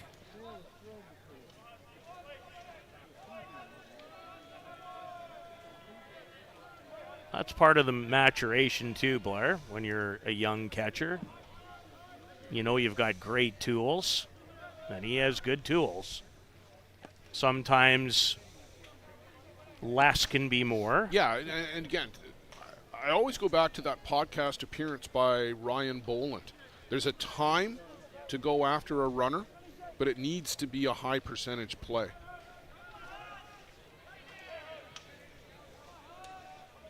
As Johnson works to Blake Hunter. The 2 plays of this game, in my estimation, were a Pipolo Lopez 2-run homer that turned 1-0 into 3-0, and then with a score still 3-0. And runners at first and second, Luciano Biondi, in what I believe is his first game of the year in left field, made a stunning catch to save 2 runs, robbing pinch hitter Michael Lewis. That was some kind of catch.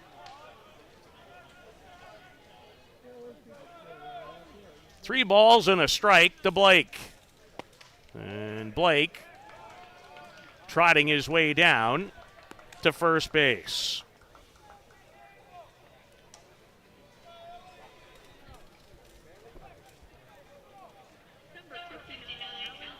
And Alan Pecker, who has doubled in the game, also involved in a controversial play over at third in more ways than one. Was he safe? Well, they called him safe. And then as there was a lot of questioning, he trotted home with what looked to be another run. In the end, they talked about it. and said time was called, and he went back to third, but did end up scoring on the Piccolo Lopez 2-run homer.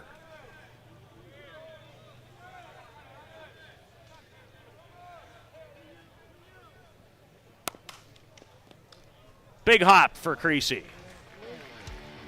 More damage done by the Hill United Chiefs. They score 2 more and lead by 5 in the 5th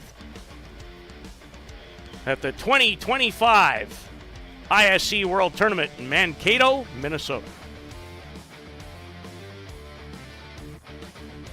Welcome to Monthill Golf and Country Club. With our beautiful 27-hole golf course open to the public, we work tirelessly to ensure your time with us is second to none. Well, here you'll be able to enjoy an incredible dining experience at our very own Big Pete's Steakhouse. Play some of the best courses in the world with our state-of-the-art golf simulators. Upgrade your gear with the top brands at our pro shop, or host a stunning wedding, event, or conference inside one of our beautiful ballrooms. Learn all this and more at monthill.ca. We can't wait to see you soon.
As I expected, that the grounds crew would have to come out before Marco Diaz started to pitch. This is exactly what happened. The Chiefs have added 2 more, and he makes his way to the pitching rubber with a 5-run lead in this first of 4 winners bracket quarterfinals. It'll be the Bear Creek Express against newly formed JDT First Energy in what should be a dandy to follow this one. And Diaz with a hard drop ball swung on and missed that time by Logan Boom, who was involved in a controversial play, thrown out trying to turn a single into a double, his first time up. And he's been locked in early in the event, has number 41.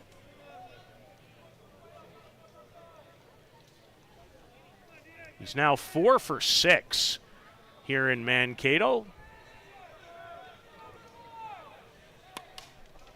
Goes the other way with it, and look out. Always have to keep your head up in these type of complexes. Peter, you mentioned the 4 quarterfinals.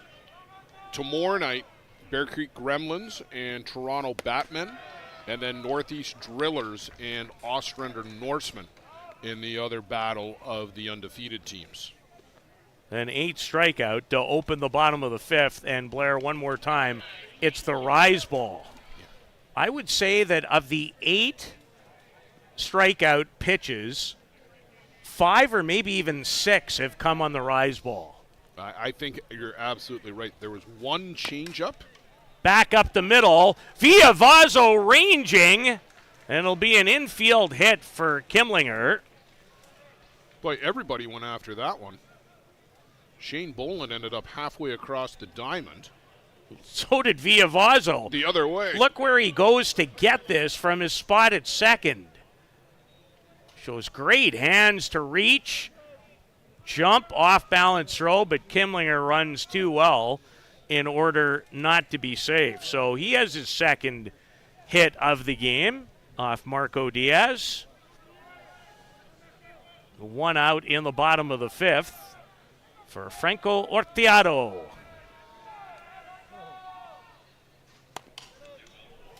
Past the diving Blake Hunter.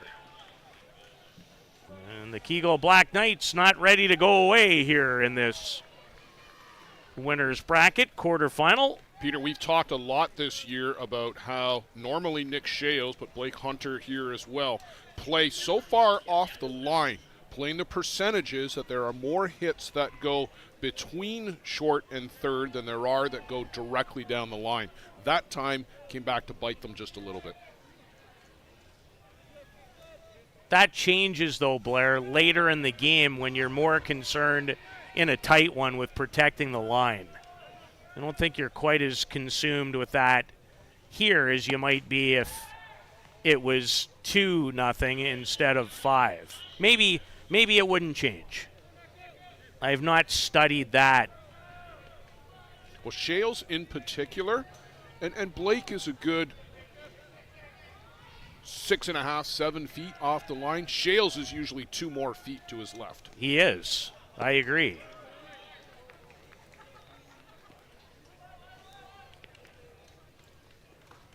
I just think there's certain you're always, pre-scouting and putting yourself in the best spot you can. And let's face it, at that spot, as we've seen over and over tonight, you don't have much time to be in the wrong spot. It gets on you in a hurry. But protecting the line later in the game with a certain lead, I think, certainly I was always coached that it becomes far more important whether you're an infielder or even whether you're an outfielder. Yeah, these are the percentages that you're playing. And I think that's the calculus that Nick Shales has done in his head. Good drop ball, swung on and missed by Jeff Lewis with 2 on and 1 out. And Blair, another story that has become very prevalent is, to this point, Kegel's inability to take advantage of their opportunities. And it's not like Marco's had a bunch of 1, 2, 3 innings in this game. No, they've had a lot of runners. Other than the first, they've not had a 1, 2, 3 inning. Went off Lewis's bat a couple of times. Need a base hit if you're a Knights fan here with runners in scoring position. Haven't been able to come up with that just yet tonight. They trail the reigning champion Hill United Chiefs 5-0 as Marco swatting the array of black flies away from him. And punch foul. Good at bat for Lewis. Yeah, Lewis was able to fight off the rise ball there. Having trouble getting into my game changer account to see how many pitches Marco has thrown in the game. 83. Thank you, sir. And the good at-bat continues for Lewis. And hitting is contagious. And the Kegel Black Knights absolutely looking for a spark down by 5. Everything to this point has really gone the Chiefs' way. That's hard to argue. But they've also made it happen. And Lewis That almost looked like he was protecting himself. He did not expect that in that location with this Blair movement. Yeah, that's the good rise ball again from Marco Diaz. 9 on the night now.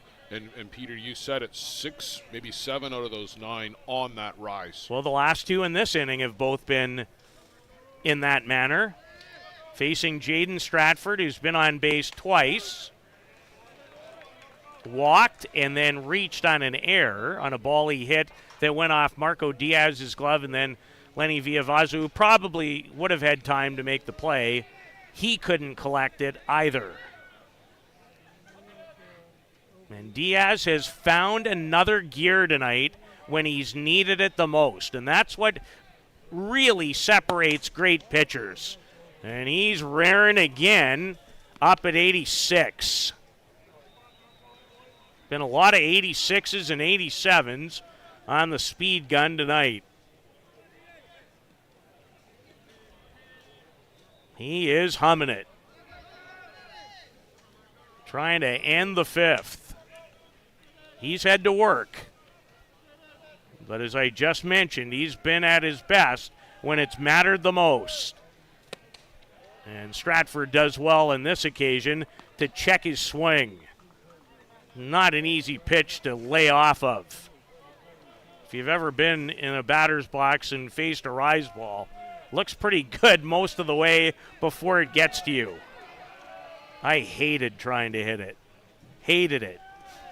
With a capital H. It was my favorite pitch. Yeah, I know. We've had that discussion.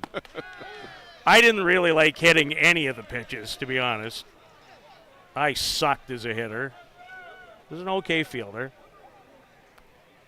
I would have been gassed by Marco Diaz's change. Not that I would hit the rise ball from Marco either, but I would have been gassed by his changeup. I'm in the best place ever to deal with Marco Diaz. A mile away from the batter's box. Outside corner.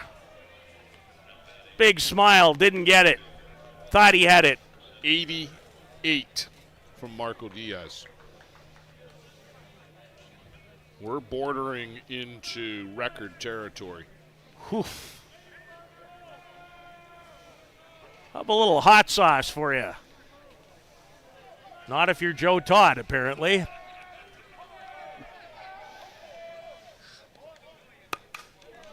Past the diving Villavazo. Great throw by Alan Pecker to keep the runner at third. What a hose by Pecker. He came up gunning, and Peter, the catchers I have talked to want that throw in the air. They don't want the bounce, and that was right into the breadbasket of Bruno Matrone. I can't wait to give you another look at this throw in from right field. It went out at over 100. It comes in about 85. Right into the breadbasket. What a perfect throw from Alan Pecker. Wow. And let's talk about the job of hitting by Jaden Stratford. Took that pitch the other way, as Joe Todd likes to talk about. Just went with what he got the barrel of the bat through the zone, and has loaded the bases here for the Knights. But the defense here prevented a run. A lot of teams, that run scores. Well, we've seen an amazing catch by Biondi in left, and then the frozen rope to come home. So bases loaded for Tyler Damon, who's walked twice in the game. Oh, and a ball on the field, and a great grab by Tony Gonzalez as it bounced right up into his face. Yikes. And it's rare, and this complex is so well constructed. I've only seen this happen once, maybe twice here, which you often get at these pinwheel-style complexes. Well, the Black Knights Still trying to cross home plate for the first time. Blair, sometimes as an umpire, based on the catcher's setup, because that's who you're working behind, when he gets pulled away sometimes, so do you. Yeah, Bruno Matroni had to reach back across his body, and that might have fooled Thomas Lonard a little bit. And Damon fouls that wide of third. So Kegel has threatened all night. Is this the inning they finally get on the board? Well, they've had looks at it second inning, third, fourth. Bases loaded here in the fifth. At some point, Peter, you've got to come up with a key hit here with runners in scoring position.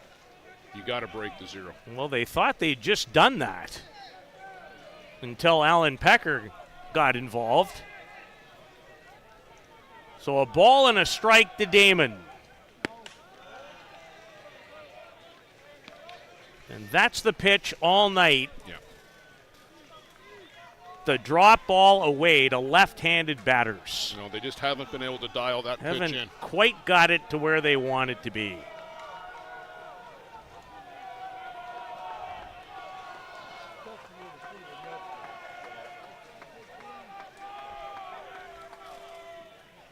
Change up. And that has been rare. I think that's number 2 of the night. 62 dialed down from 85, 86, 87, once at 88. What I call that is welcome to the no chance motel without the key. So with a runner at second, you always want to be sure on the signs. This, in so many ways, the most important at-bat of the night for the Hill United Chiefs to deal with. As this game closes in on the 2-hour mark.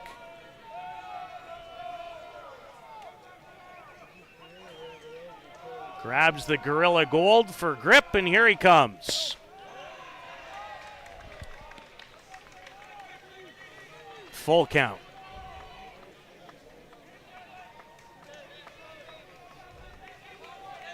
Is he going rise here? That's been the strikeout pitch all night. Why go away from it? You haven't been able to dial in the drop.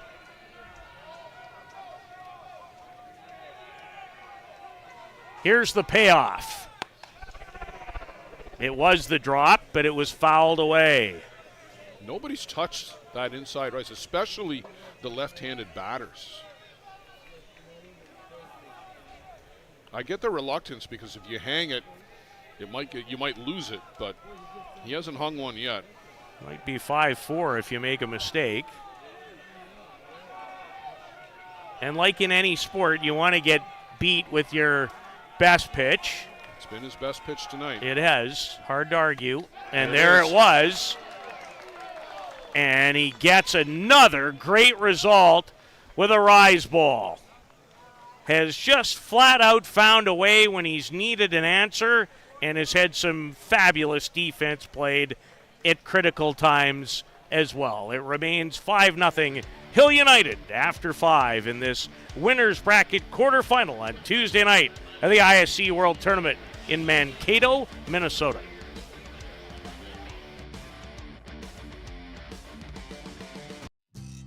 A metal roof lasts a lifetime. Thousands trust Metal Roof Outlet to install stylish, stone-coated metal roofing that looks just like traditional shingles.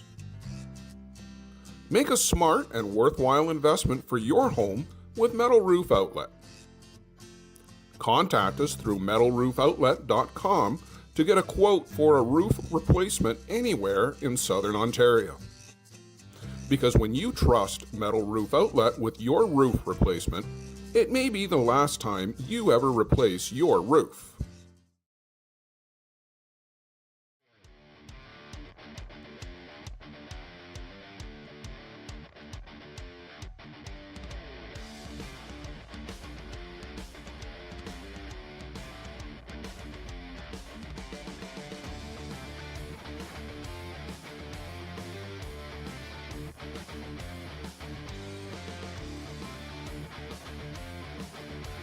been a lot of interesting moments, turning points, a little controversy. This game has had a lot of intrigue to it.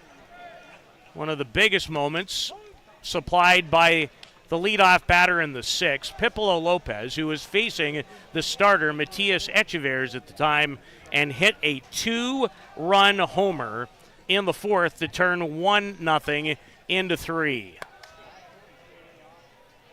Ethan Johnson came in the last inning to replace Echeverres, who had a pretty solid outing against a terrific hitting Hill United team, albeit without a couple of key players in Nick Shales and Quentin Bruce.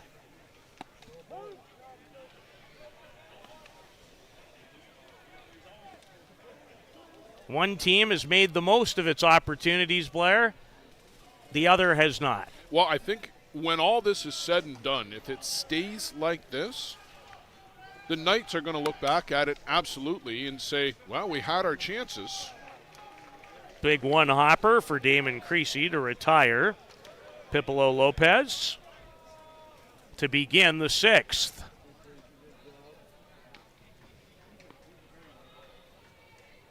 I would think the hit count would be close to being even in the game. Luciano Biondi has done it both at home plate and his sensational catch to save a couple of runs.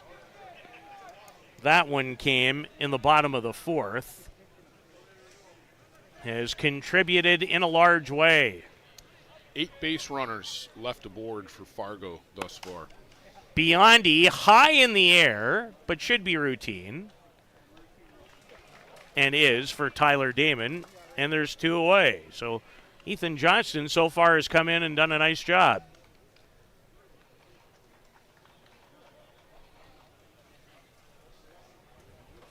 Shane Boland with a double and scored a run in the 5th inning. As the top of the Hill United Chiefs order strung 3 consecutive hits together as part of a 2-run 5th inning.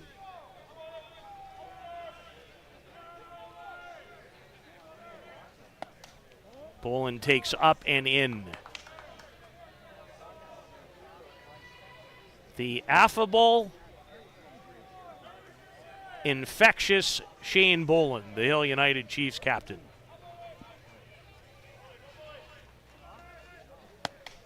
And had a mighty cut at the Johnson pitch that time. Yeah, Johnson again changing speeds, and Shane chased that one upstairs.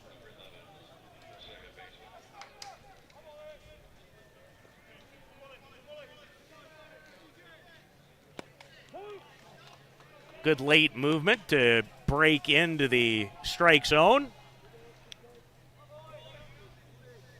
Another little Luciano addition to the arsenal. Nobody's had to work harder this week than him, thanks to Mother Nature, who has not been his friend. Well, 3 different full, complete setups in 4 days for Luciano due to the weather. And we're working outdoors. I think everybody probably knows that. We're under cover of a tent, but that doesn't make it weatherproof, and certainly not the kind of weather that we've had here with just torrential rain. Orteado. And it gets away from Jeff Lewis. Yeah, just a complete whiff by Jeff Lewis. He was pulling the glove in really before he had it. Just a lack of concentration or a loss of concentration just for a second, and it goes off his glove. He just missed it. Yeah, he was pulling it down before he got it. It just tipped off his glove. You don't see that a lot. No, he's kicking himself over there right now. And not exactly a guy you want to give an extra opportunity to either. So Ezekiel, who drove in a run his last time up, his team leading 29th of the year, does not have a runner in scoring position for this at-bat. Shane Boland on the air. Change up. Misses inside. Brad's 1 for 3 on the night with a single, a run batted in. As the Chiefs in front by 5. Trying to go to a perfect 3-0 in Mankato. And we'll have tomorrow off regardless of the outcome. And they're hoping to be in a winner's bracket semifinal come, I believe, in the 6 o'clock time slot on Thursday. And Ezekil's going to draw a 2-out walk.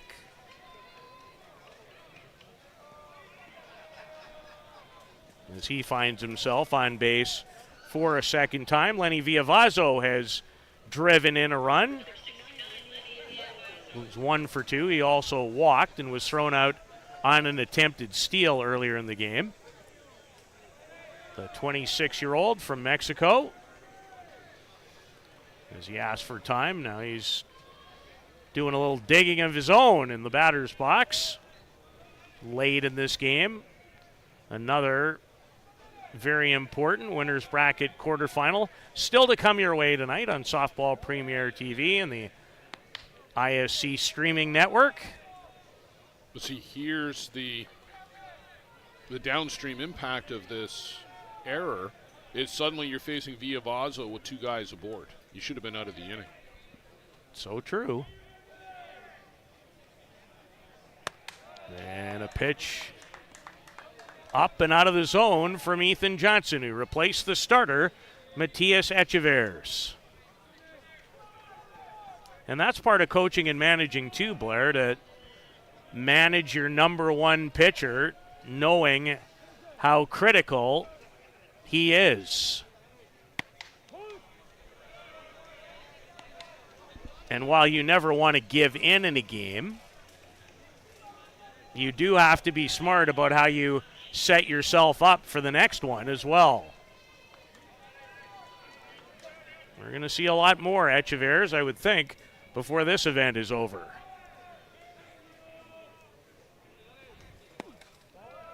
And way in.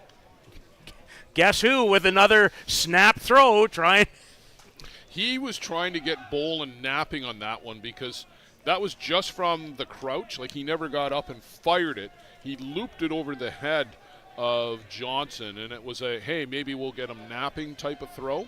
Shane, certainly not on this moment anyway. Well, he did catch Alan Pecker a little bit earlier in the game. Villavazzo turns on that pitch. When we go back and we'll look at that replay later tonight, you're going to see that Pecker was 18 feet off the base. Oh, no, he was. Yeah. I didn't know if if that was a delayed steal type attempt, if he was, caught napping. Because he was, you're right, he was a ways off. So a full count, 2 out, 2 on for Villavazzo. Hoping to drive in another run. Ouch. Just what he needed to be hit again. That's the 4th time he's been hit by a pitch in the last 2 games. That's Patty Shannon territory. Oh. This poor guy. I mean, he's on top of the plate, but, boy.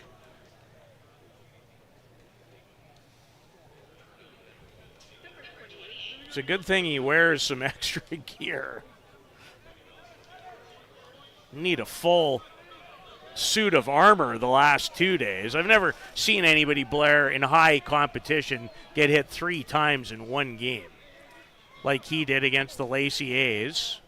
Johnson just came right in again on Matrone. But bases loaded now. Ethan Johnson should have been out of the inning 3 batters ago. Well, what have you heard since you were 6 years old? Errors and walks. It hasn't changed, Blair, even all these years later. And Johnson fighting it in terms of finding the strike zone after walking Ezekiel, but it was the air over at first that started the chain of events. And Stratford and Lewis chatting with the pitcher. If you're Hill United, you'd love a single to score 2 and then have a chance to shorten the game in the bottom of the inning. Might be a lot to ask for, but certainly have a chance to do it now. But these are the situations that Hill United over the years have feasted upon. You give this team a break, and they take advantage of it. They capitalize. You just cannot give excellent teams extra outs. Whether it's the Chiefs, the Gremlins, Express, JDT, the Drillers have been ripping the cover off of the ball so far. Now, they're going to step up in competition a little bit tomorrow night. But my goodness, have they looked, and with no Riley Macchia, because he's still injured from jamming his leg on that plant in the game that you were doing, the loser bracket final the other morning.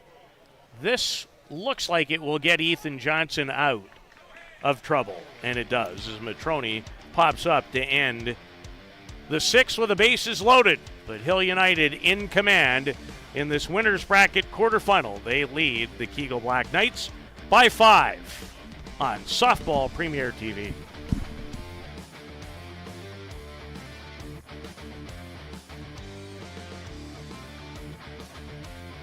Peligro Sports provides the essentials needed to give your team an edge on the field. Our brand is rooted in creating a unique experience tailored to the specific needs of your team to ensure your performance is at the best level to execute plays. At Peligro Sports, we rally behind our athletes and understand their fight to take their game to a dangerous level. Visit our store at 2200 Amsterdam Avenue in New York City or see us online at peligrosportsnyc.com. Thanks to Jose and Peligro Sports for their support of the broadcast program.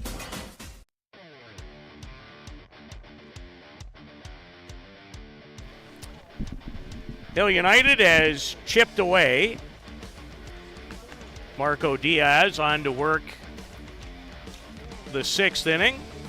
And Blair, in this game, with his 10 strikeouts, marks the 8th time that he has had 10 or more strikeouts in a game for the Chiefs in 2025. I'd like to know how many of those that he got with the rise ball. I suspect not too many. Prior to tonight? Prior to tonight. Prior to tonight. I would suggest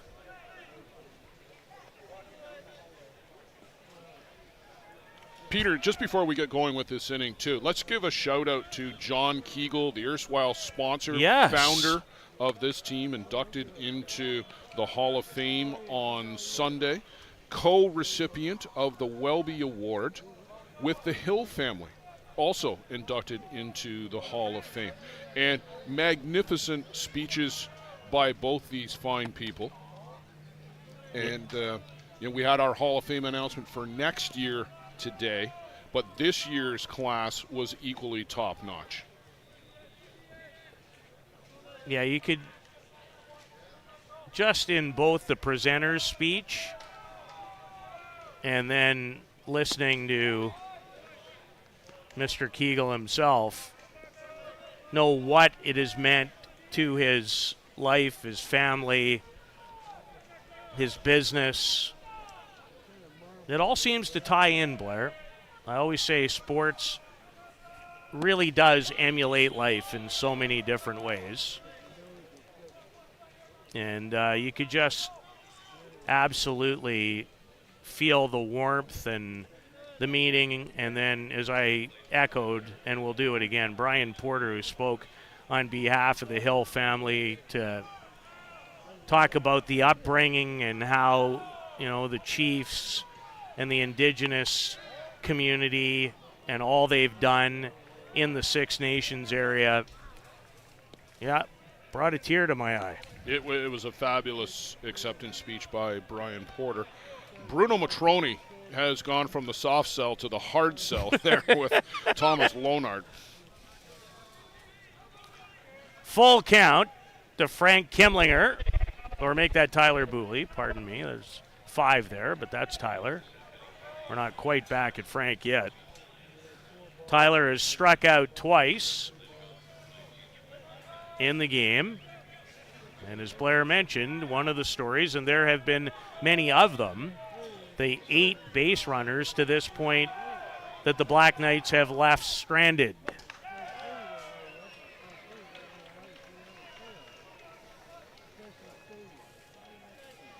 I don't know if he's come much closer to strike 3 on that pitch than the one that was just called a ball.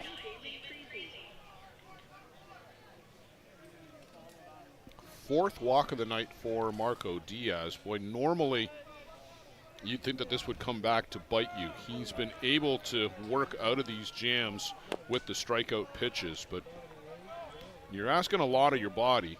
We're up to a lot of pitches here. Well, he only has 31 walks. This is his 91st inning of the season as a Hill United Chief. He has a lot of other innings, whether it's with other teams or the U.S. national team, but that one had some giddy up on it. And 107 pitches now for Marco here in the 6th. If he stays in, he's going to be north of 120. But the Hill United Chiefs have a luxury, Blair, because they don't play tomorrow. Yes. Which I suspect is why you haven't seen Justin Schofield on here in Leaf with a 5-0 lead. I agree. Well, Jeff Ellsworth named the ISC Hall of Fame today, and as a manager, he's made all the right moves tonight. His lineup inserting Luciano Biondi, that allowed Pipolo Lopez to bat. He's hit a 2-run homer. He's had all the answers. And Diaz with a strikeout of Creasy for his 11th of the game. And guess which pitch again? Yeah, the rise. Doc Landerman was out asking Tyler Booley if he wanted or needed a pinch runner.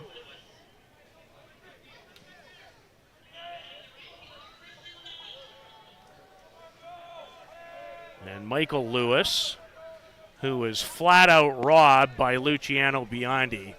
That's a huge moment in the game. It's 3-0. Runners at first and second in the 4th.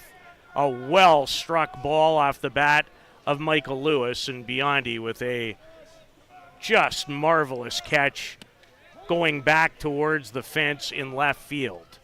Jumped high in the air, complete extension to haul it in. So an out and a ball and a strike to Michael Lewis.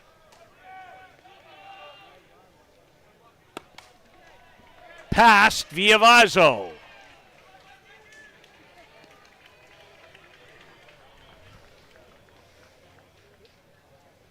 And Michael Lewis has a base hit. The 5th straight inning that the Kegel Black Knights have had 2 runners aboard here against Marco Diaz. Yeah, there's been nothing easy about it. Nothing. Except the bottom of the 1st. That's it. That's the only 1-2-3 inning, by the way, Blair, of the entire night. Both sides. Because Hill has not been retired in their 6 at-bats, 1-2-3 either. So we've had one clean half inning. And this is why games take 2.5, 2 hours and 40 to play. I know them well this season.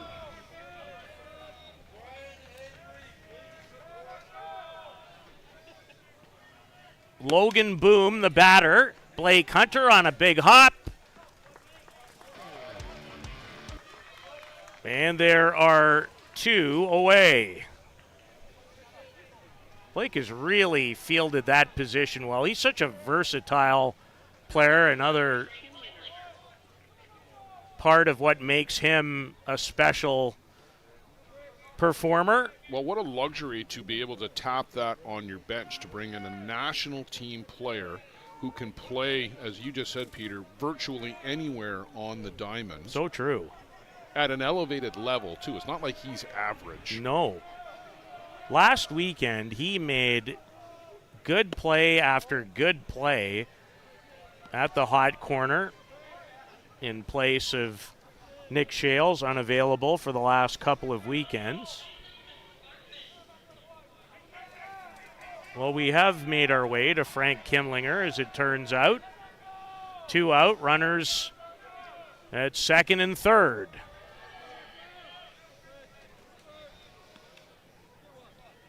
It's kind of the definition of insanity over there. You keep going to that same pitch and expecting a different result. Thomas Lonart has been very consistent.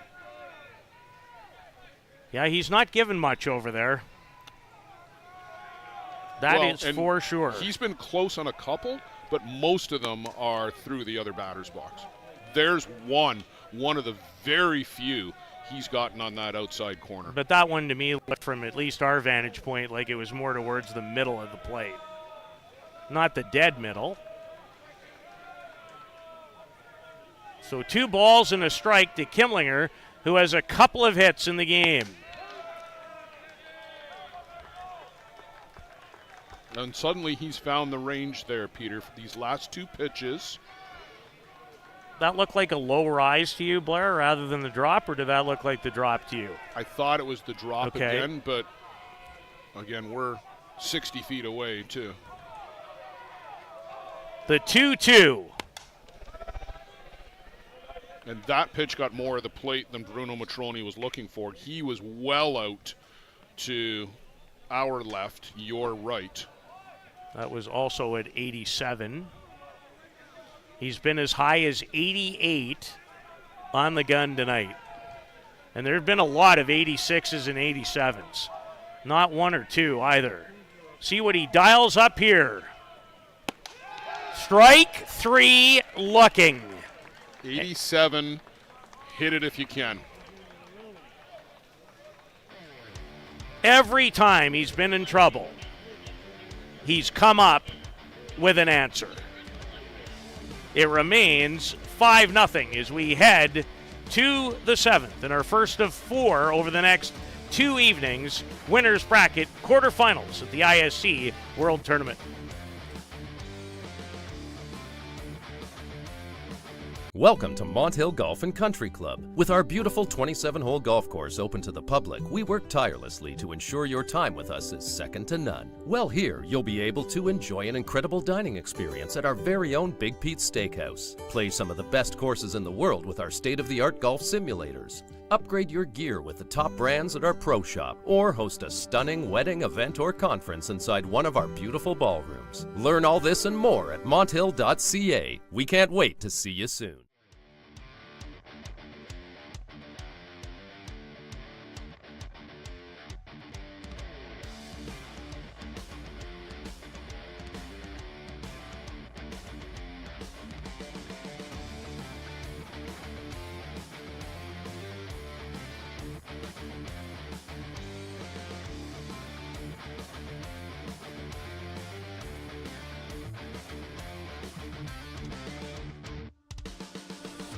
To the 7th inning we go. The Hill United Chiefs in front by a count of 5-0. Still one more dynamite contest to come your way on the ISC streaming network and Softball Premier TV. And it's already a bit of a rivalry. JDT First Energy in year 1. The Bear Creek Express, not in year 1 by any stretch, but very different, is hitting this high and deep and foul. Was Tony Gonzalez, who already has a couple of home runs to his credit here in Mankato. He hit 2 against the Junkyard Dogs on Sunday in the Chiefs' opening game victory. He clobbered that. I think they're trying to get it back from people under the tent. Maybe That's the Brinkman tent. Is it?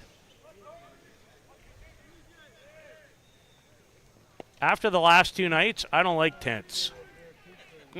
No, you know what I don't like? I don't like wind. My son, as a youngster for many years, would utter the phrase, "Daddy, too many wind." Last 2 nights, too many wind. Too much Tony Gonzalez. Well, that's his first hit of the night, as he has another base knock. He was 0 for 3 going into that at-bat, but Tony delivers, taking the ball the other way where it's pitched into right field for a leadoff base hit. And Nick White's going to come into the game and run. What a great family. I've spent some time with them this year. His dad, who was a longtime member of the Canadian Navy. Mom and grandma. It's one of my favorite parts about this sport and being around it is just all the different people you get to meet. This is a major league pop-up off the bat of Blake Hunter, but handled routinely by Damon Creasy for out number 1. I think that came down with ice on it. Not in this weather.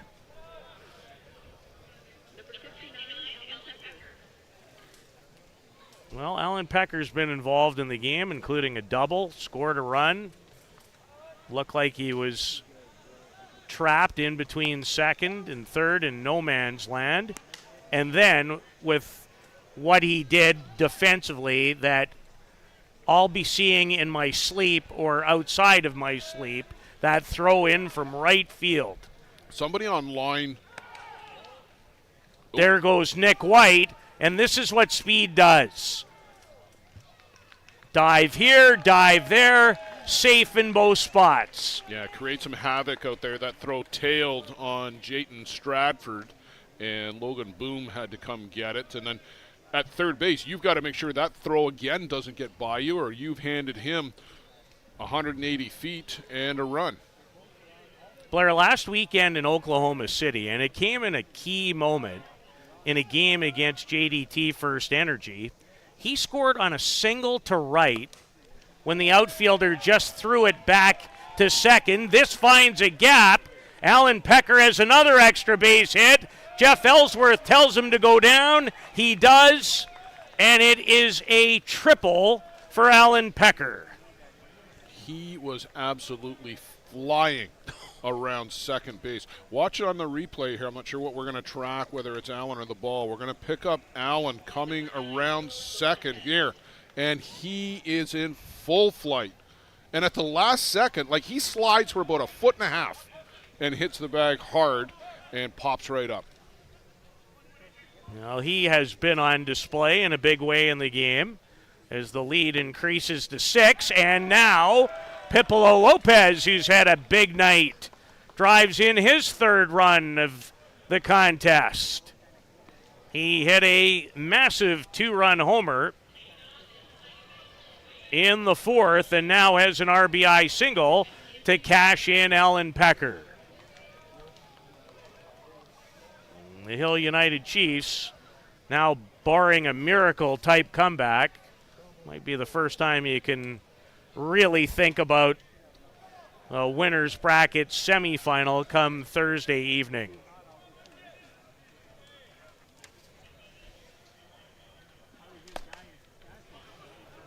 Biondi, a blooper, has his second hit of the game. His stellar outfield catch, a big difference maker. And he has a driven in run himself. In fact, he cashed in the first run for the Chiefs tonight in the second. It's been a story at the bottom of the order here. Peter Pecker, Lopez, and Biondi have wreaked havoc on this Fargo team here tonight. Lopez has got 3 RBIs. Pecker 2 runs scored. They've combined for 5 hits. Pecker has 2 hits. Lopez 2 hits, 3 RBI. Then Luciano, I'll make it 6 hits because Luciano Biondi just had his second hit. So you're right. Great mileage from 7, 8, and 9. And part of the coaching move to insert Pipolo Lopez, play Luciano Biondi in left field. And it's all worked out splendidly for the Chiefs. And Blair, this is a game where, let's just say you wanted to tune in right about now. That score doesn't even come close to telling what we've witnessed in 2+ hours this evening. No. Not even close. Not even close. The Kegel Black Knights, 10 base runners over the course of the evening. We haven't played the 7th yet. They're still going to get to hit in the 7th. Only 1 half inning has gone 1, 2, 3 on both sides. That's it. Boland. This could be 2. This is 2. To end the inning, however, 2 more. Chiefs runs, and now they lead by 7 as we make our way to the bottom of the 7th in our first of 4 winners bracket quarterfinals and our first of 2 on this Tuesday night from Mankato, Minnesota.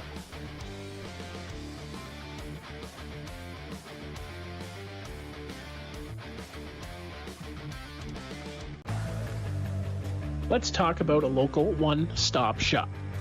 Live Well for Life is just that, a fitness, nutrition, and therapy facility all under one roof. Located at 3878 Wellington Street in Mitchell, Ontario, you can get so much done in just one visit. A full complement of staff on hand include chiropractic, massage, and personal training to get you back to your healthy self. Find them on the web at livewellforlifeinc.com or give Live Well for Life, a proud sponsor of the broadcast program.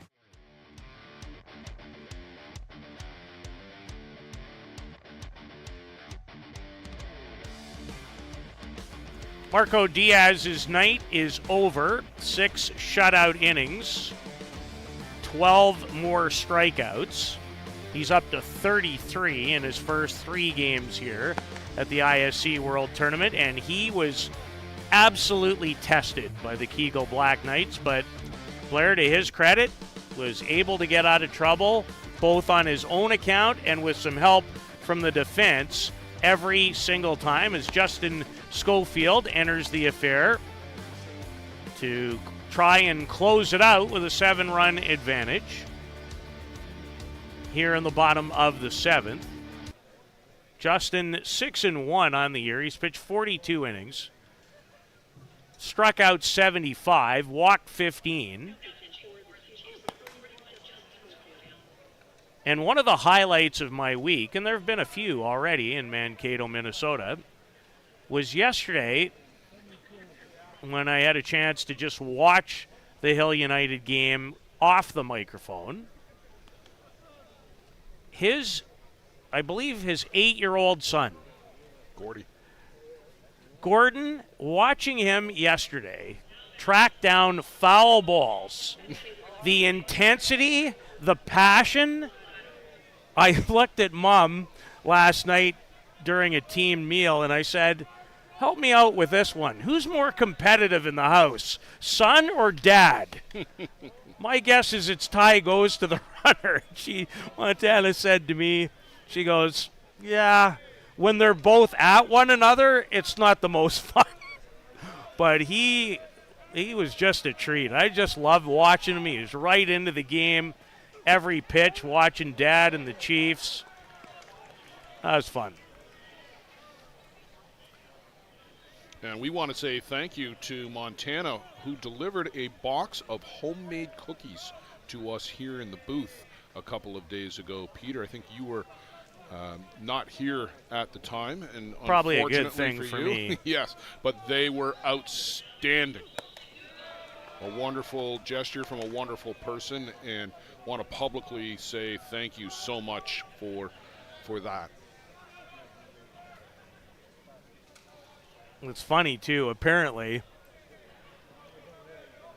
and not a surprise, that he loves Nick White. Might be his favorite player. No surprise there. As Justin comes off the bench with a great rise ball to get Franco Orteado to begin the bottom of the 7th. The Canadian national team member, Justin Schofield, who absolutely just loves to talk about this sport and the science of pitching. Loves it. I'm not sure Jeff Lewis loved that. I think he's happy it was a changeup. And happy it didn't strike him. Did we find a final line on Marco Diaz by any chance? 6 hits. I had 4 walks at last check. I think that's what I have in 12 strikeouts. But 10 base runners. Mm-hmm. And then dodging around that by way of the 12 strikeouts. And some great defense. Schofield falls behind, and that is a strike.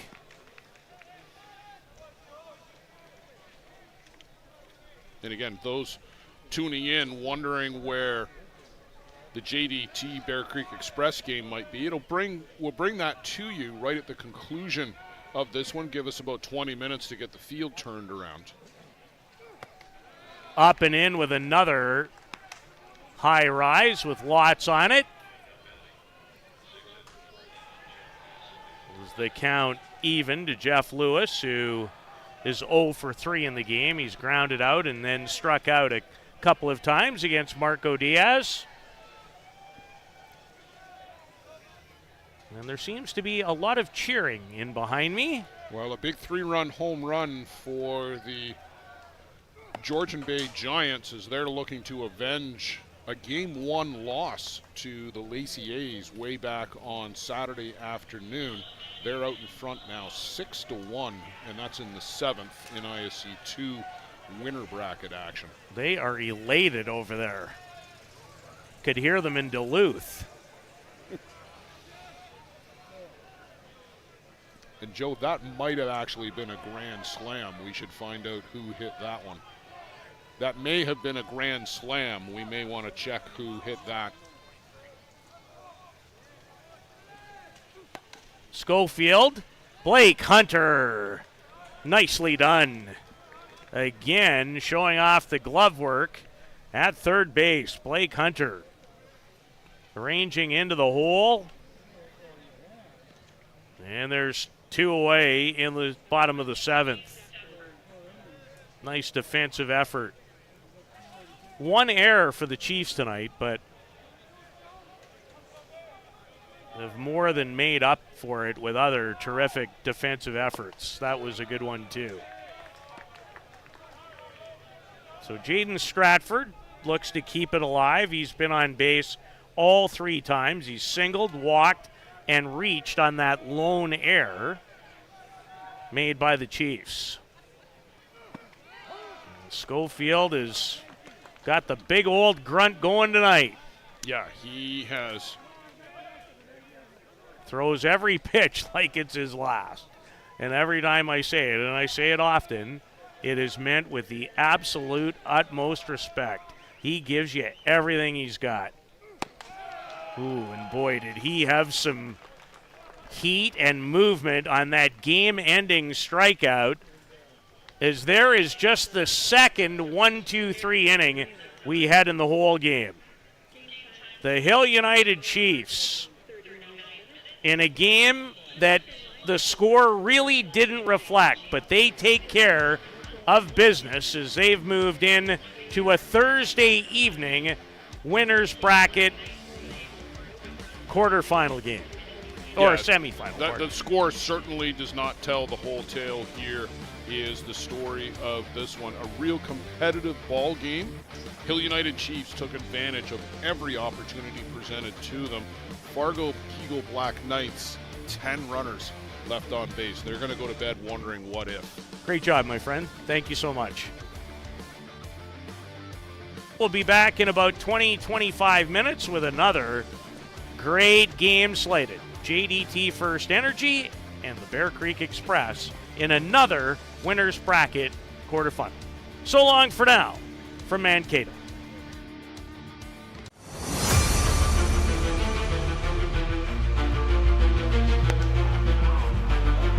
Called strike 3, the outside corner.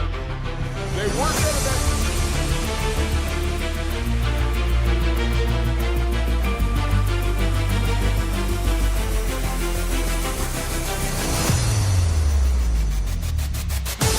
Yeah. High in the air, Viavazo comes to get it, and the Chiefs are back to the top of the mountain. The gloves fly. The celebration is underway.